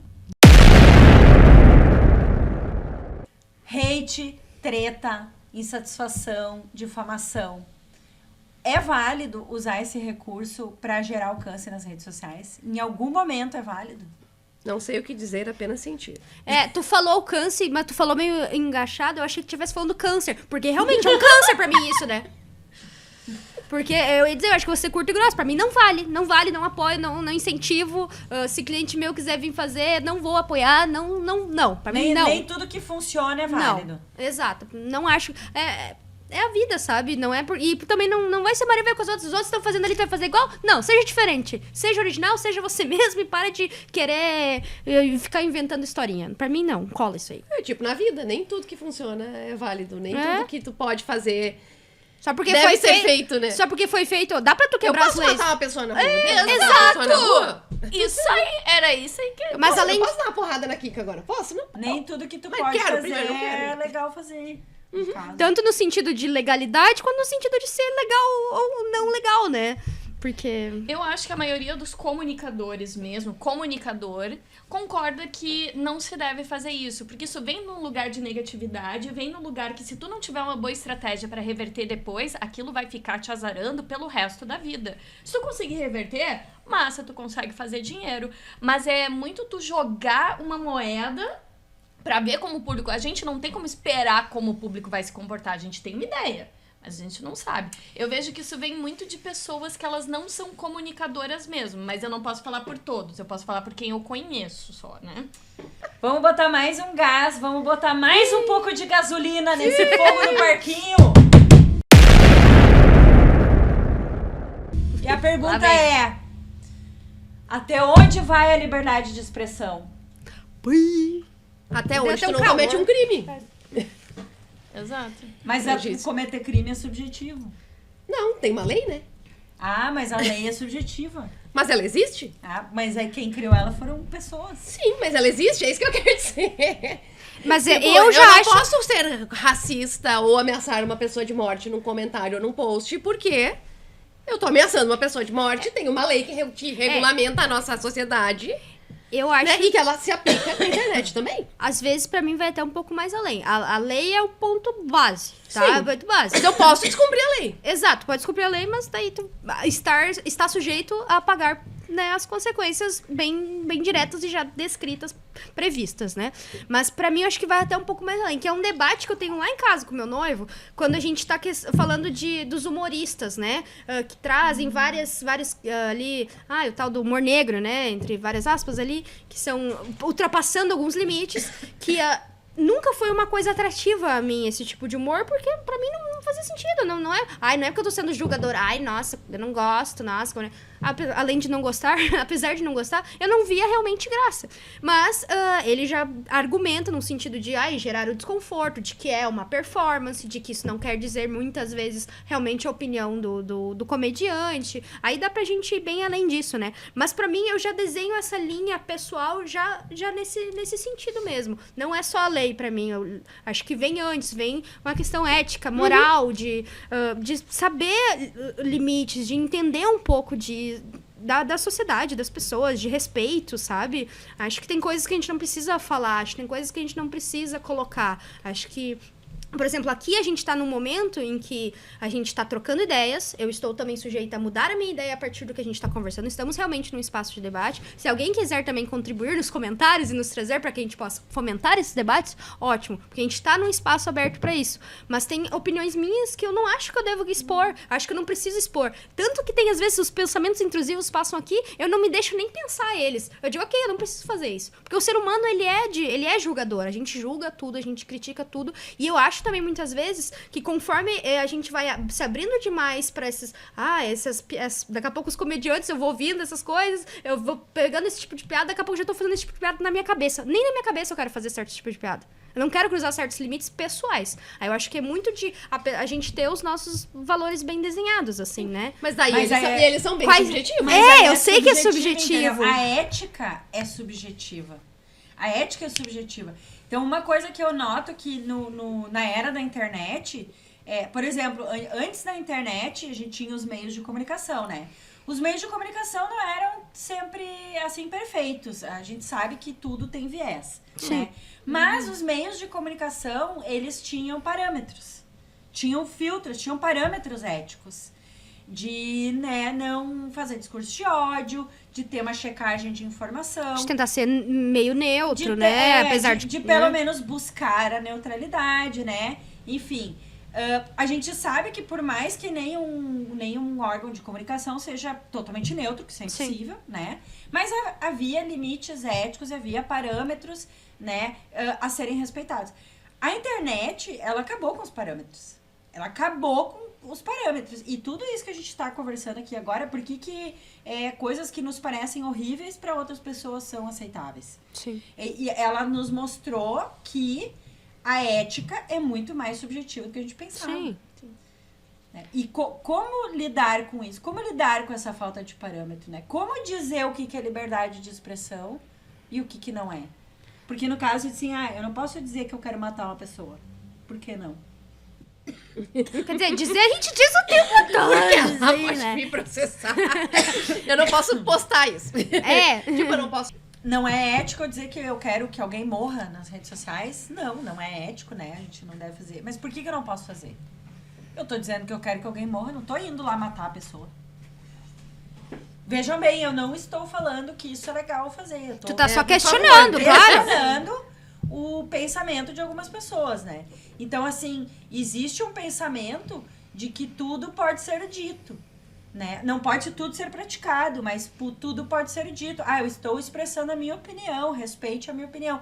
Mesmo que a tua opinião vai gerar consequências na sociedade, tudo isso é muito subjetivo, tudo isso é muito questionável. Por isso que hoje temos aí uma polarização gigante entre pessoas que veem necessidade de se controlar a informação, né? De se estabelecer parâmetros para a informação que circula, e outras que defendem que a informação tem que ser completamente livre. Então, eu acho isso um assunto polêmico e complexo. Porque apesar de eu ter bem definido assim, o que eu acho que é o adequado, eu também entendo, não concordo, mas entendo como essas pessoas que defendem a liberdade absoluta, eu entendo o que elas pensam. Sim, né? eu também. Como é que eu vejo que isso acontece, tá? Assim, eu vou lá e digo na internet, de alguma forma. Queria matar o fulano merece morrer arrancando as unhas dos pés uma por uma. Né? Tipo, então eu não tô só ameaçando de morte, eu tô ameaçando de morte com tortura. Né? Então já aumentei o tamanho do crime agora. Pra lei. Então tá, eu posso dizer, eu posso lá. Se não fere a minha ética, a minha moral, eu vou lá e publico isso. Aí o fulano vê e ele me processa por ameaça. Né? Porque a lei permite que ele faça isso. O grande problema que eu vejo nessa conversa toda é que daí a pessoa que foi lá e postou isso, quando ela é processada, ela diz que ela não deve ser processada porque ela está exercendo o direito de liberdade de expressão. Essa é a volta que dá. Mas ela pode ser processada, porque a lei diz. Ou ela pode ter o comentário excluído pela própria plataforma, porque a regulamentação da plataforma que ninguém lê, e que a pessoa não leu, vai lá e diz que tu não pode postar determinada coisa, tu não pode fazer determinado tipo de foto, né? Ou tu vai lá e posta um vídeo e eles colocam aquele filtro de conteúdo sensível. Mas não é sensível, eu tenho o direito de postar. Sim, tu tem o direito de postar e a plataforma tem o direito de tapar o teu vídeo porque ela diz que aquilo ali é ofensivo. Mas esse direito que, assim, a gente sabe que existem países que censuram a informação. Que isso está nas leis. Sim, a gente sabe que isso existe em lugares Sim, eu do entendi o mundo. que tu disse, é que a lei, ela é... Então, a lei também é questionável. Eu não tô dizendo que ela... Mas daí a gente tem que nossa questionar a lei e pedir e fazer um Exatamente. movimento para que ela seja alterada. Mas enquanto ela existe do jeito que ela mas ao mesmo tempo tem coisas que não estão na lei, porque a lei daqui a pouco ela vai evoluindo, Sim, muda, ajusta, tem um detalhe a mais, um detalhe a menos, ou alguma lei que já foi, também pode ter leis, e muito como já aconteceu, leis em vigor, que daqui a pouco já perdem seu sentido, então é que nem a língua, é uma coisa viva, ela vai se adaptando, É que é muito né? subjetivo. Claro, ali a gente usou um exemplo forte, né? Eu vou falar na rede social que eu quero que alguém morra. Isso é muito forte. Tem coisas que são mais subjetivas que isso, que são mais sutis, né? Mas que podem ser igualmente ofensivas. Eu escutei um caso de alguém comentando um caso de um jornalista de uma certa emissora mais conservadora que sutilmente imitou trejeitos de outro jornalista, de outra emissora que é LGBT. E assim, aquilo é tão sutil, foi tão sutil, né? Então, assim, eu tô brincando, né? Só que, assim, a gente sabe que esse tipo ele de falou atitude... o nome do cara. Ele falou, né? Falou. A gente sabe que esse tipo de atitude, ele reforça e perpetua consequências que prejudicam verdadeiramente as pessoas, né? Que causam violência para as pessoas, que causam preconceito, que causam mal para as pessoas. Mas esse raciocínio de que aquela brincadeirinha que ele fez, ela alimenta uma roda, né? E nesse caso, o processo não vai servir pra nada, digamos assim. Exatamente. Porque o outro jornalista que foi imitado, ele pode entrar com um processo de E o preconceito. processo não vai servir pra nada. Mas o vídeo já viralizou, Exatamente. o deboche já rolou. E tem outra coisa que eu queria falar. Isso de processar é uma outra coisa que eu questiono, porque não educa. Isso acaba, eu acho que às vezes isso acaba reforçando ainda Daqui a pouco, hate. e aí o fulano de tal foi processado, daí daqui a pouco já vira o endeusamento Mas do o fulano de tal. cancelamento, assim como o cancelamento não educa, né? Mas é a mesma coisa, por exemplo, em questões... Depende de quem ele Tuca, depende do caso, cancelamento. Nesse caso aí, não. Tuca. O cara vai ser cancelado por um determinado público. Mas, não é o por público exemplo, dele. assim, ó, quando alguém é processado por racismo, né? A pessoa é processada, paga multa, cadeia, não sei o quê. Será que ela aprendeu alguma coisa com isso? É que eu sempre penso assim, o quanto nós estamos apenas controlando e o quanto nós estamos educando as pessoas. A gente pode trazer o caso do podcast famosíssimo, que é o maior podcast do Brasil, que sofreu um cancelamento quando um dos apresentadores teve falas que as pessoas confundiram com falas de cunho nazista, e eu falo confundiram, porque quando tu ouve a fala dele, ele tá justamente defendendo a liberdade de expressão, de tu poder falar disso, para que as pessoas ouçam quão absurdo é, e daí elas decidam que aquilo é absurdo, e daí elas decidam não participar. Só que daí a gente volta na questão de quanta informação as pessoas têm e quanto de ódio as pessoas têm dentro dela pra não querer acreditar naquilo. Então, dentro dessa questão de liberdade de expressão, eu tenho 2 pareceres pra colocar. Número 1, eu não conheço uma pessoa que defenda liberdade irrestrita de expressão que não seja uma pessoa de muitos privilégios, de poder aquisitivo. Pessoalmente, não tô falando que não existe, tô falando que eu não conheço. Sim. E que essa pessoa não fique extremamente ofendida quando tu exerce o teu direito de liberdade de expressão de responder ela por um absurdo que ela falou. Então, assim, as pessoas que mais defendem isso são as pessoas que mais ficam ofendidas quando elas falam alguma porcaria. E agora, sobre liberdade de expressão, eu acho que é uma coisa muito simples. Se tu não tem coragem de falar aquilo na cara da pessoa perante um juiz, tu não tem que estar escrevendo na internet. É muito simples. Se tu tem coragem de falar aquilo na cara da pessoa, porque a gente sabe, é muito fácil tu comentar quando tu tá protegido por uma telinha de celular. Que daqui a pouco até o próprio anonimato, né? Uma conta fake, uma conta que não diga quem tu é. Exato. Então eu acho que é muito simples as pessoas defenderem liberdade de expressão irrestritas quando elas podem exercer isso pra causar um mal. Eu acho que todo mundo não, porque tem um pouquinho mais nova. Mas a gente que teve a era do Fotolog, essas outras redes sociais. Tava lá. Quando tu tinha postado a foto de alguém e tinha celulite na foto. Gente, se uma pessoa fosse lá e comentasse, tá gorda, aquilo não era uma coisa que é ok. Não, aquilo virava o assunto pessoal, verdade. Então, assim, hoje em dia as coisas não saem mais da esfera do digital, e no início da internet as coisas saíam da esfera do digital, tinham repercussão pessoal antes de haver lei, e as pessoas achavam aquilo um absurdo. Então, a minha pergunta dentro dessa questão de liberdade de expressão é: quando a gente esqueceu de ser humano dentro da internet? Quando a gente passou a se comportar que nem bicho?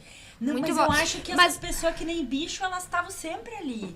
E aí Sim, não teve um Alguém momento. Nossa, abriu que a tem uma porteira. diferença. Quem abriu a porteira foi aquele cara lá. Não, mas é que também Aquele tem lá, uma de diferença. nome, né? O Inominável, Ele abriu essa porteira.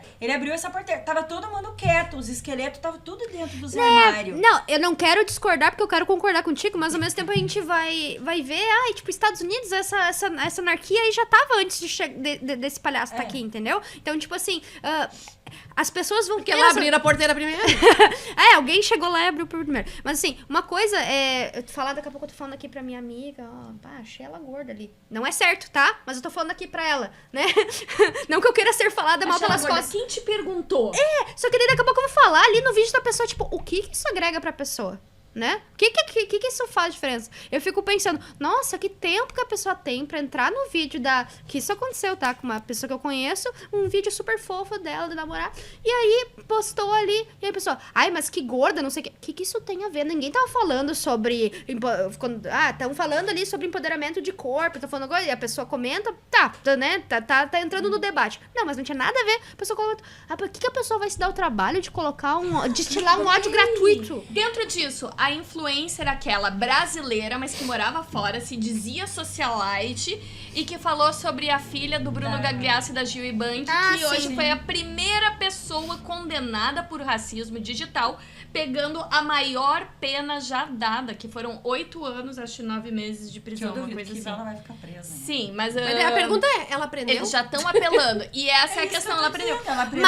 Mas aí tem uma diferença entre o processo e a condenação. Mesmo que é 8 anos. anos, mas ela vai ficar 6 meses, a gente já tá dando exemplo de que esse tipo de coisa... Um processo que quem pode, o privilegiado pega e paga e vai embora, é uma coisa. Mas, mas não tá compensando pagar. Porque tu pode ser encarcerado, mas se entendeu? tu acompanha o caso diferente. desde o início, as reações dela desde o início, no início, quando disseram, nós vamos entrar com o processo, ela diz... Não moro no Brasil mesmo. Vocês vão ter que não sei o quê, porque vocês não são cidadão canadense, porque não sei o quê, porque eu tô fora do Brasil, e porque as regras de vocês aí, porque bababá, e eu sou intocável e vou continuar fazendo. Ela continua ofendendo, e ela só ofendia crianças nessa época. Ela ofendeu a Rafa Justus, ela ofendeu a Titi, ela ofendeu a filha da outra apresentadora loira lá da outra rede, que era modelo. Tem as pernas gigantescas. Ana Hickman. Ofendeu também o filho dela. Ela ofendeu um monte de criança. Só que não sei porquê. Mas só a da Gil A gente Bank sabe foi... por quê, né, gente? E só a da Gil Bank, na defesa dela, ela ainda diz, não, mas eu sou filha de pessoas pretas, tanto que é por isso que eu operei minha cara, e eu recebi racismo e não sei o que, e bababá. E ela usa isso pra justificar o racismo dela pra uma criança que eu acho que na época a Titi devia ter... Uns 8 anos, acho. Entre 4 e 7 anos, eu não sei, por aí. Então daí agora que ela é preta, tu vê ao longo dessa trajetória do processo, a coisa tomando forma, o discurso de ninguém vai me prender eu já pedi desculpa, eu já me desculpei, e não sei o que. E daí ela sai da internet, e ela para de praticar esses atos na internet. E daí depois diz, eu já tentei negociar com eles, mas eu quero pagar pra uma conta da filha, eles querem pra eles e não sei o que, querem que eu passe a desculpa pública e não sei o que, eu não vou fazer. Agora que saiu a condenação, tem vídeo dela surtada, chorando e gritando, como todas as eleitoras do dito cujo fazem, ou eleitores quando fazem coisa errada e condenam. Tá ela lá, porque não sei o quê, porque eu só falei na internet, porque tem drogado e tem gente que trafica e não ganha uma pena igual a minha. E agora ela está desesperada. Então, Por quê? Porque agora apertou no dela. Então, o que eu acho, a tua pergunta de antes, de quando a pessoa aprende... Eu acho que a pessoa aprende quando aperta no seu. Quando dói no seu. Mas eu não acho que isso eu não acho que isso foi educativo. Pra mim, isso é que nem quando tu... Porque ela continua não vendo problema no que ela fez, entendeu? É quando tu te comporta pra não apanhar... Ela continua não vendo problema no que ela daí fez. aqui eu trago ela uma diz coisa isso. que eu assisti nos vídeos da Nathalie Neri, e eu vou falar o nome dela porque eu acho que as pessoas têm que ir atrás dos vídeos dela. Ela é uma comunicadora maravilhosa. E ela fala uma coisa que é: as pessoas aprendem de formas diferentes. Tem gente que aprende com amor, tem gente que aprende com paciência e tem gente que só aprende na dor. Infelizmente, tem gente que só aprende na dor.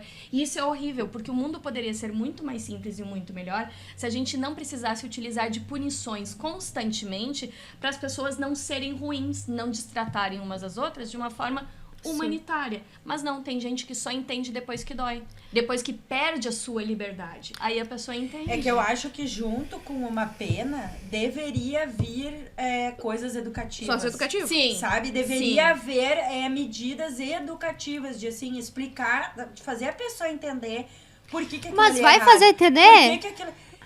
Mas eu acho que a gente tem que, no mínimo, tentar. Porque, Não, assim, eu não concordo. vejo a punição.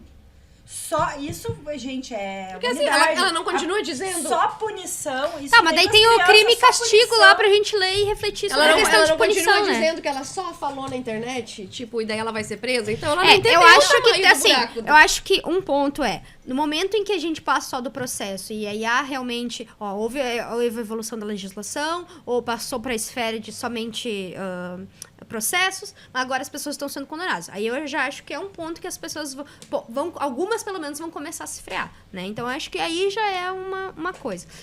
E de forma, sendo aqui simplista e voltando um pouco, né, como lidar, eu acho que é sempre assim, bote a mãozinha na sua consciência. O quanto o seu comentário vai agregar na vida do outro, na vida na vida como um todo, né? Pra antes de você comentar. Eu já puxei briguinha na internet. Mas, sim, no sentido de eu coloquei o meu comentário, às vezes vira um textão, né? A pessoa que é trouxa, ela vai lá botar uma linha. Sua trouxa. Quero te matar. Odiei seu conteúdo. Eu já vou botar. Por que você desestilou o tamanho ódio por essa pessoa que nem te perguntou nada? Sabe? Então, vamos vamos incentivar a conversa, então, sabe? E pensa se teu comentário vale de alguma coisa. Eu até queria ir mais longe nessa questão, quando tava falando das regulamentações das redes, por exemplo, porque às vezes puxa de um outro lado, tá? Porque, da mesma forma como tem as questões, né, que são, além de lei, são óbvias, né, de, não pode botar pornografia, não pode botar questões de violência e tal nas redes, mas também, daqui a pouco, como todos têm o poder de apertar o botão denunciar, tem coisas que vão sendo perdidas. No coletivo de mulheres que eu faço parte, a gente já teve a nossa conta bloqueada porque alguém denunciou algum conteúdo, sendo que assim, somos militantes, mas ao mesmo tempo eu até acho que a gente é sutil, tá? Eu concordo, eu acho que vocês são bem sutis. Eu acho que a gente é bem sutil ainda, porque a gente tenta ser bem meio de campo ali nas coisas, e mesmo assim já teve conteúdo nosso que foi bloqueado, nossa conta já ameaçou ser perdida, nem é uma conta grande, tá, gente? Pra vocês terem noção, porque alguém se deu, achou que tinha o direito de apertar no denunciar pra uma coisa que só não fez sentido pra ela se achou tinha que podia mamilos fazer no post, certo? Só se falou mamilos polêmicos, né? Porque mamilos não tinha. É que assim, ó, o que eu tô falando é que a linha que divide é muito tênue. No caso aqui, a gente falou de um exemplo de racismo, que é óbvio, né? Pra Sim. nós é óbvio, gente. Mas tem gente que ainda acha que isso é liberdade de expressão. Assim como eu não vejo problema em aparecer mamilos nas redes sociais, porque eu não acho que os mamilos sejam órgãos sexuais, né? Mas, meu Deus, tem pessoas que ficam chocadas com mamilos, entendeu? E o meme do mamilos polêmico Mas já se tem vai mais no- de 10 anos, né? Mas se vai no museu ver pintura renascentista aqui, só os caras sexualizando mulher com peito de fora, ai, que lindo. Aí é aquela elite assim, Aham. ai, como é bonito. Mas na assim, eu aqui nem tô... Fogo no parquinho!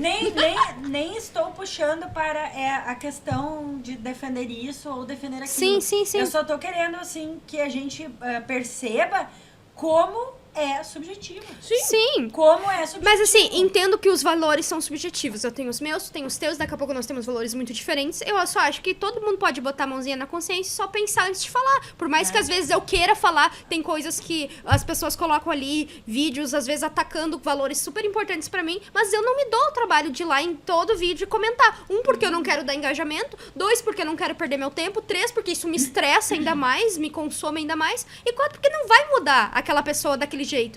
São outras formas que vão fazer a pessoa mudar. Eu E da lembrei. mesma forma, quem tem a opinião contrária a mim, ou a X ou a Y, vai ser, é só pessoal agir dessa forma, sabe? Antes tu falou também quero citar Kotler, tá? Porque ali no livro que a Poli tinha indicado, que eu fui lá, comprei, estou lendo, no Marketing 5.0, realmente, todas as esferas, não é só política, não é só religião, todas as esferas que a gente vive hoje são extremamente polarizadas. A gente vive num mundo em que todas as questões econômicas, sociais, são polarizadas. Então a gente só tem que pensar antes de falar, eu acho, sabe? Vamos ao momento das dicas. Gurias, alguém começa? Começa a Poli. Ok, sempre eu, né? Tá Vai, bom. Poli! Como sempre, trouxe livros. E como sempre, dessa vez trouxe 2. Olha só. Porque, na verdade, tem uma historinha. O que acontece? Olha. Opa! Pobre isso, esqueci da mata! moça. Mata a moça, viu? Não, nem ameacei. Foi direto pra agressão. Ontem eu tava lá no escritório da F. E aí eu tava conversando com a Fábio sobre o tema do episódio que a gente ia gravar e tal. E aí eu cheguei pra ela porque eu pedi um livro que tava lá na biblioteca da F. Que é esse aqui. Reputação, um eu fora do meu alcance. Tá? Que na verdade ele fala muito, ele traz os conceitos de reputação, construção de imagem. Mas ele é escrito pelo Clóvis de Barros e pelo Luiz Pérez Neto. Então eles trazem uma versão bem simplificada, tipo bem... conversinha sobre como o impacto da reputação, como é que ela funciona, como se constrói. Então ele é bem educativo nesse sentido, assim, pra gente pensar um pouco sobre essa imagem que a gente quer colocar pro outro e aí colocar, por exemplo, vale a pena o hate? Não vale? Então quando a gente lê ele, a gente pensa sobre isso e ele traz alguns exemplos. E aí a Fábio me olhou e disse assim, por que tu não leva aquele livro que tu me emprestou? Que na verdade não é meu, é da Paula. Tá lá em casa até hoje, nunca devolvi, já emprestei, já peguei de volta. Que é esse aqui, que é do John Rohn, Humilhado, como a era da internet mudou o julgamento público. E daí ele também traz vários exemplos de histórias de cancelamentos digitais e como se as pessoas se portaram ou não, e quem sentiu mais ou menos o impacto desse cancelamento e por quê. Então ele faz análise. É ele também que fala a história do açoitamento em praça pública, então essa questão da humilhação e julgamento público, de onde ele vem e como ele se transformou ao longo do tempo, né? Aqui diz que ele passou 3 anos viajando muito, conhecendo pessoas que sofreram grandes humilhações públicas e como é que eles analisaram isso. E aí eu tenho uma passagem. Tem uma frase que eu separei, porque entra muito nisso que a gente conversou do impacto desse hate e desse cancelamento, né? E como, e na verdade, esses 2 exemplos que ele traz é como um homem e uma mulher reagiram e como a vida delas foi impactada pelo cancelamento. Tipo, a mulher foi demitida e o cara percebeu menos esse impacto e ele diz que, pra ele, a resposta é que por que ele não sentiu tanto isso, né? Por que a vida dele não mudou muito? É porque ele se recusou a sentir vergonha. Assim que a vítima se retira do jogo, recusando-se a se sentir humilhada, a coisa toda desaba. Então a gente olha pro hate por essa forma também. As pessoas estão te atacando. Se tu ficar atacando de volta, se me atacar, eu vou te atacar com a faquinha na mão, tu só gera mais conversa. No momento que tu te retira, como a nossa blogueira lá que a gente falou, que ela saiu das redes quando o produto dela foi cancelado na pré-venda, ela parou, né, e voltou com uma resposta um tempo depois, tipo, fiz isso, falarei com a empresa das embalagens e vou devolver o dinheiro. Mas ela deixou meio que o assunto morrer, o impacto é menor. Então, isso aqui eu achei que era uma frase bem importante até pra fechar as minhas falas sobre hate, sobre cancelamento, que é isso. Tipo, vale a pena responder, a gente já diz, não trete. Com a treta. Não, trade com a treta, né? Bom, a minha dica é de série. É uma série que eu acho que tem muito a ver com tudo isso que a gente falou. E é uma série mais antiga já, que é Black Mirror. Acho que todo mundo conhece Black Mirror. Mas 2 episódios em específico. E um deles é o The Waldo Moment. O Momento Waldo. Que é o episódio da temporada 2, episódio 3. Ele é de 2013, esse episódio, e se vocês assistirem ele, vocês vão achar que ele é uma profecia do que aconteceu depois.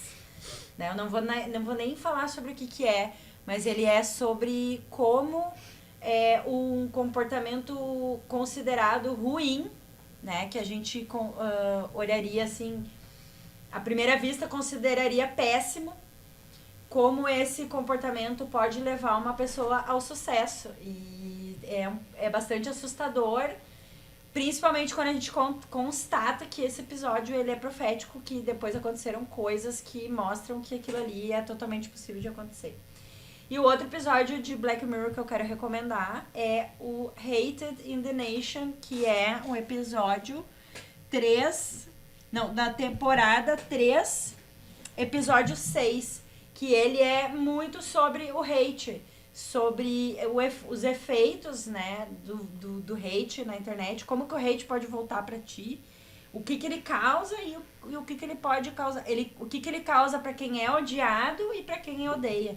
Então é bem bacana, ainda mais quando a gente constata que, então esse aí é de 2014, que todas aquelas coisas ali, elas estão fazendo muito sentido agora, né? Então, assim, são episódios bem, bem proféticos. Reassistirei. Também. Vou entrar na onda da Kika, vou trazer Black Mirror também, mas vou falar do episódio com a Jessica Chastain. E eu não lembro qual que é o episódio.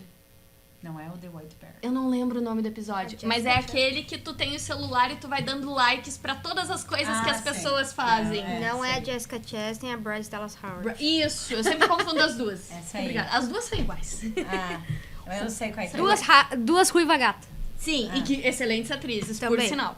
Então tu tem ela ali naquele episódio que é simplesmente maravilhoso, que ele mostra o quanto a gente pode se subjugar e também, ao mesmo tempo, tentar de todas as maneiras se encaixar pra receber o like. E a partir do momento que tu começa a tomar hate, o quanto aquilo, e tu responde o hate, o quanto aquilo simplesmente desmorona a vida. Esse episódio eu achei maravilhoso. Ele é ótimo. Muito bom. E ele é do like como ferramenta de ascensão também, né? É, Exato. e sobre como o cancelamento, às vezes indevido também, pode... Não é condizente, né? Ela foi perdendo, foi trouxa uma 2 vezes, mas daqui a pouco ela não tinha nem o que viver, como morar, como sobreviver, né?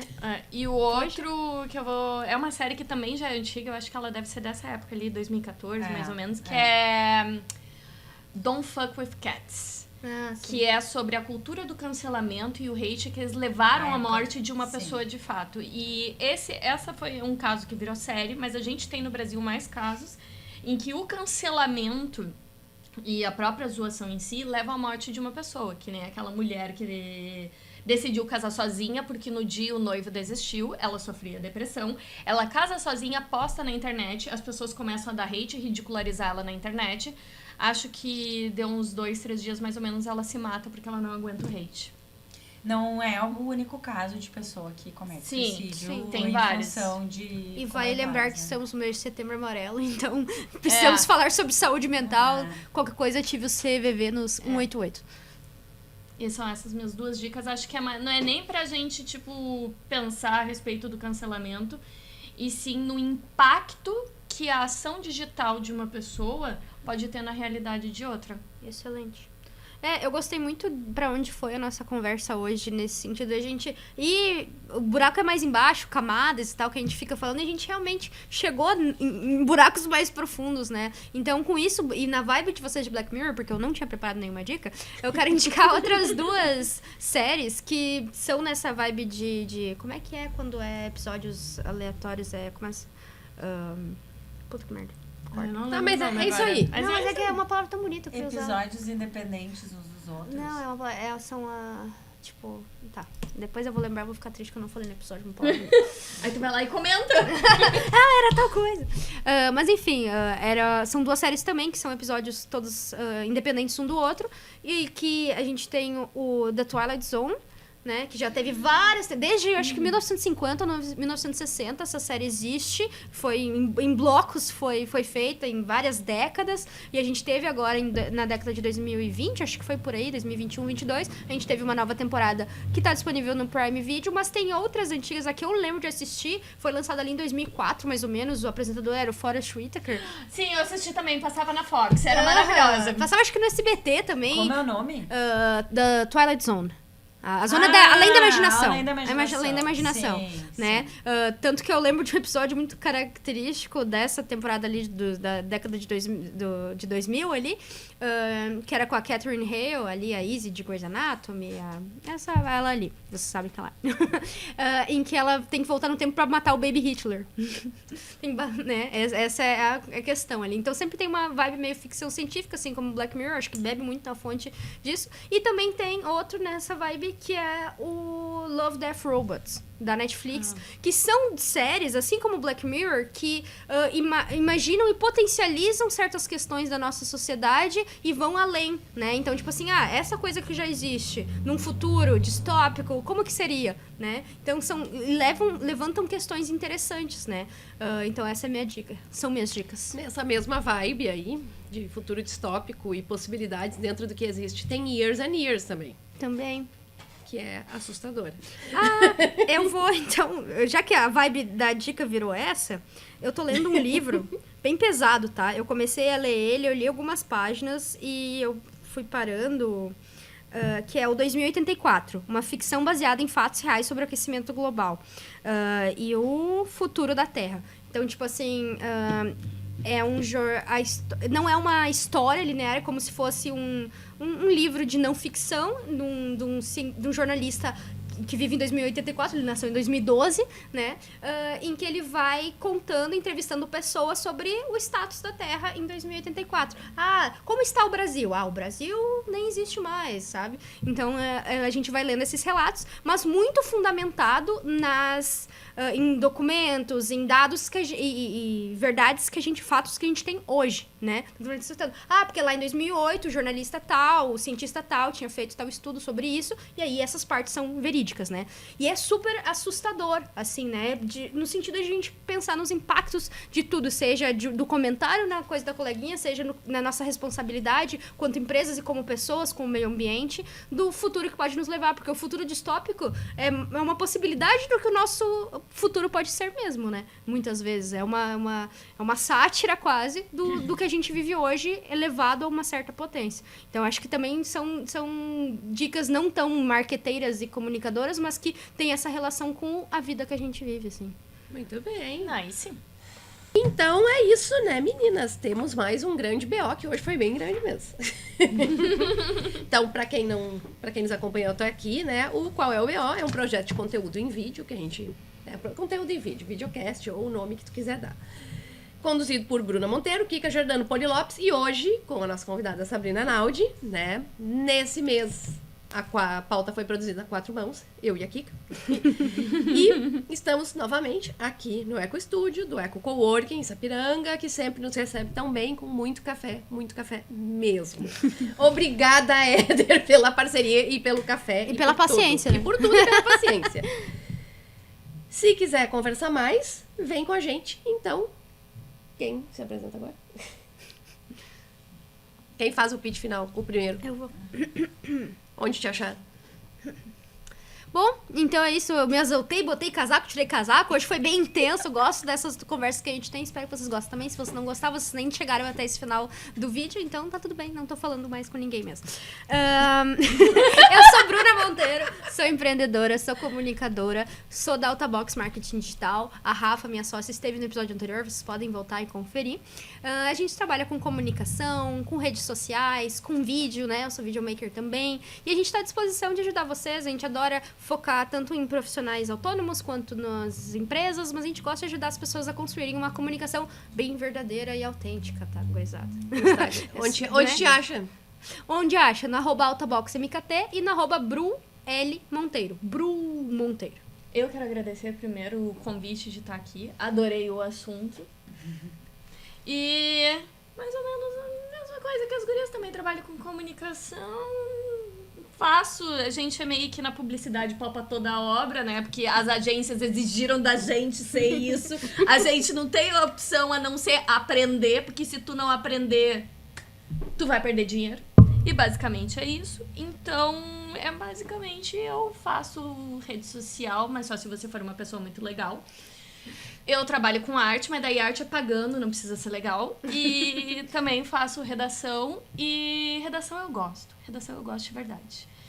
E quem quiser me achar, me acha no meu Instagram, que é @SabrinaNaldi. Não vai encontrar mais post nenhum na timeline, porque eu parei com isso. Mas vai me encontrar nos stories falando mal de livro, mas não passando hate. E sim criticando, porque tem coisa que é muito ruim, é produto e precisa ser criticado. Criticando com fundamento E sem destilar ódio. Né? Às vezes eu destilo. É que às vezes Mas não é o hate pelo hate. Eu ia dizer, não é o hate pelo hate, não é o gratuito. ódio gratuito, Não não é é pela gratuito. violência da coisa, é pela é fundamento. É pra avisar as pessoas que tem aquilo ali, que se elas quiserem gastar o dinheiro delas, gastam, porque livro não é barato. Eu sou Kika Giordano, publicitária raiz, especialista em branding. Tenho uma empresa que ajuda outras empresas a crescer e melhorar seu posicionamento de marca através do branding. E quem quiser me achar, me procura no @kika.giordano. E, por último, mas não menos importante, eu sou a Poli Lopes, como eu disse lá no começo. Se tu quiser conversar sobre como ter uma presença digital qualificada, evitando hates e evitando cancelamentos e colaborando com a construção de uma internet melhor com conteúdo massa, fala comigo. Me acha no Instagram, Poli Lopes, ou no meu site, polilopes.com. E, então, é isso, meninas. Muito obrigada. E obrigada a você aí do outro lado. Nos vemos em outubro com um novo BO.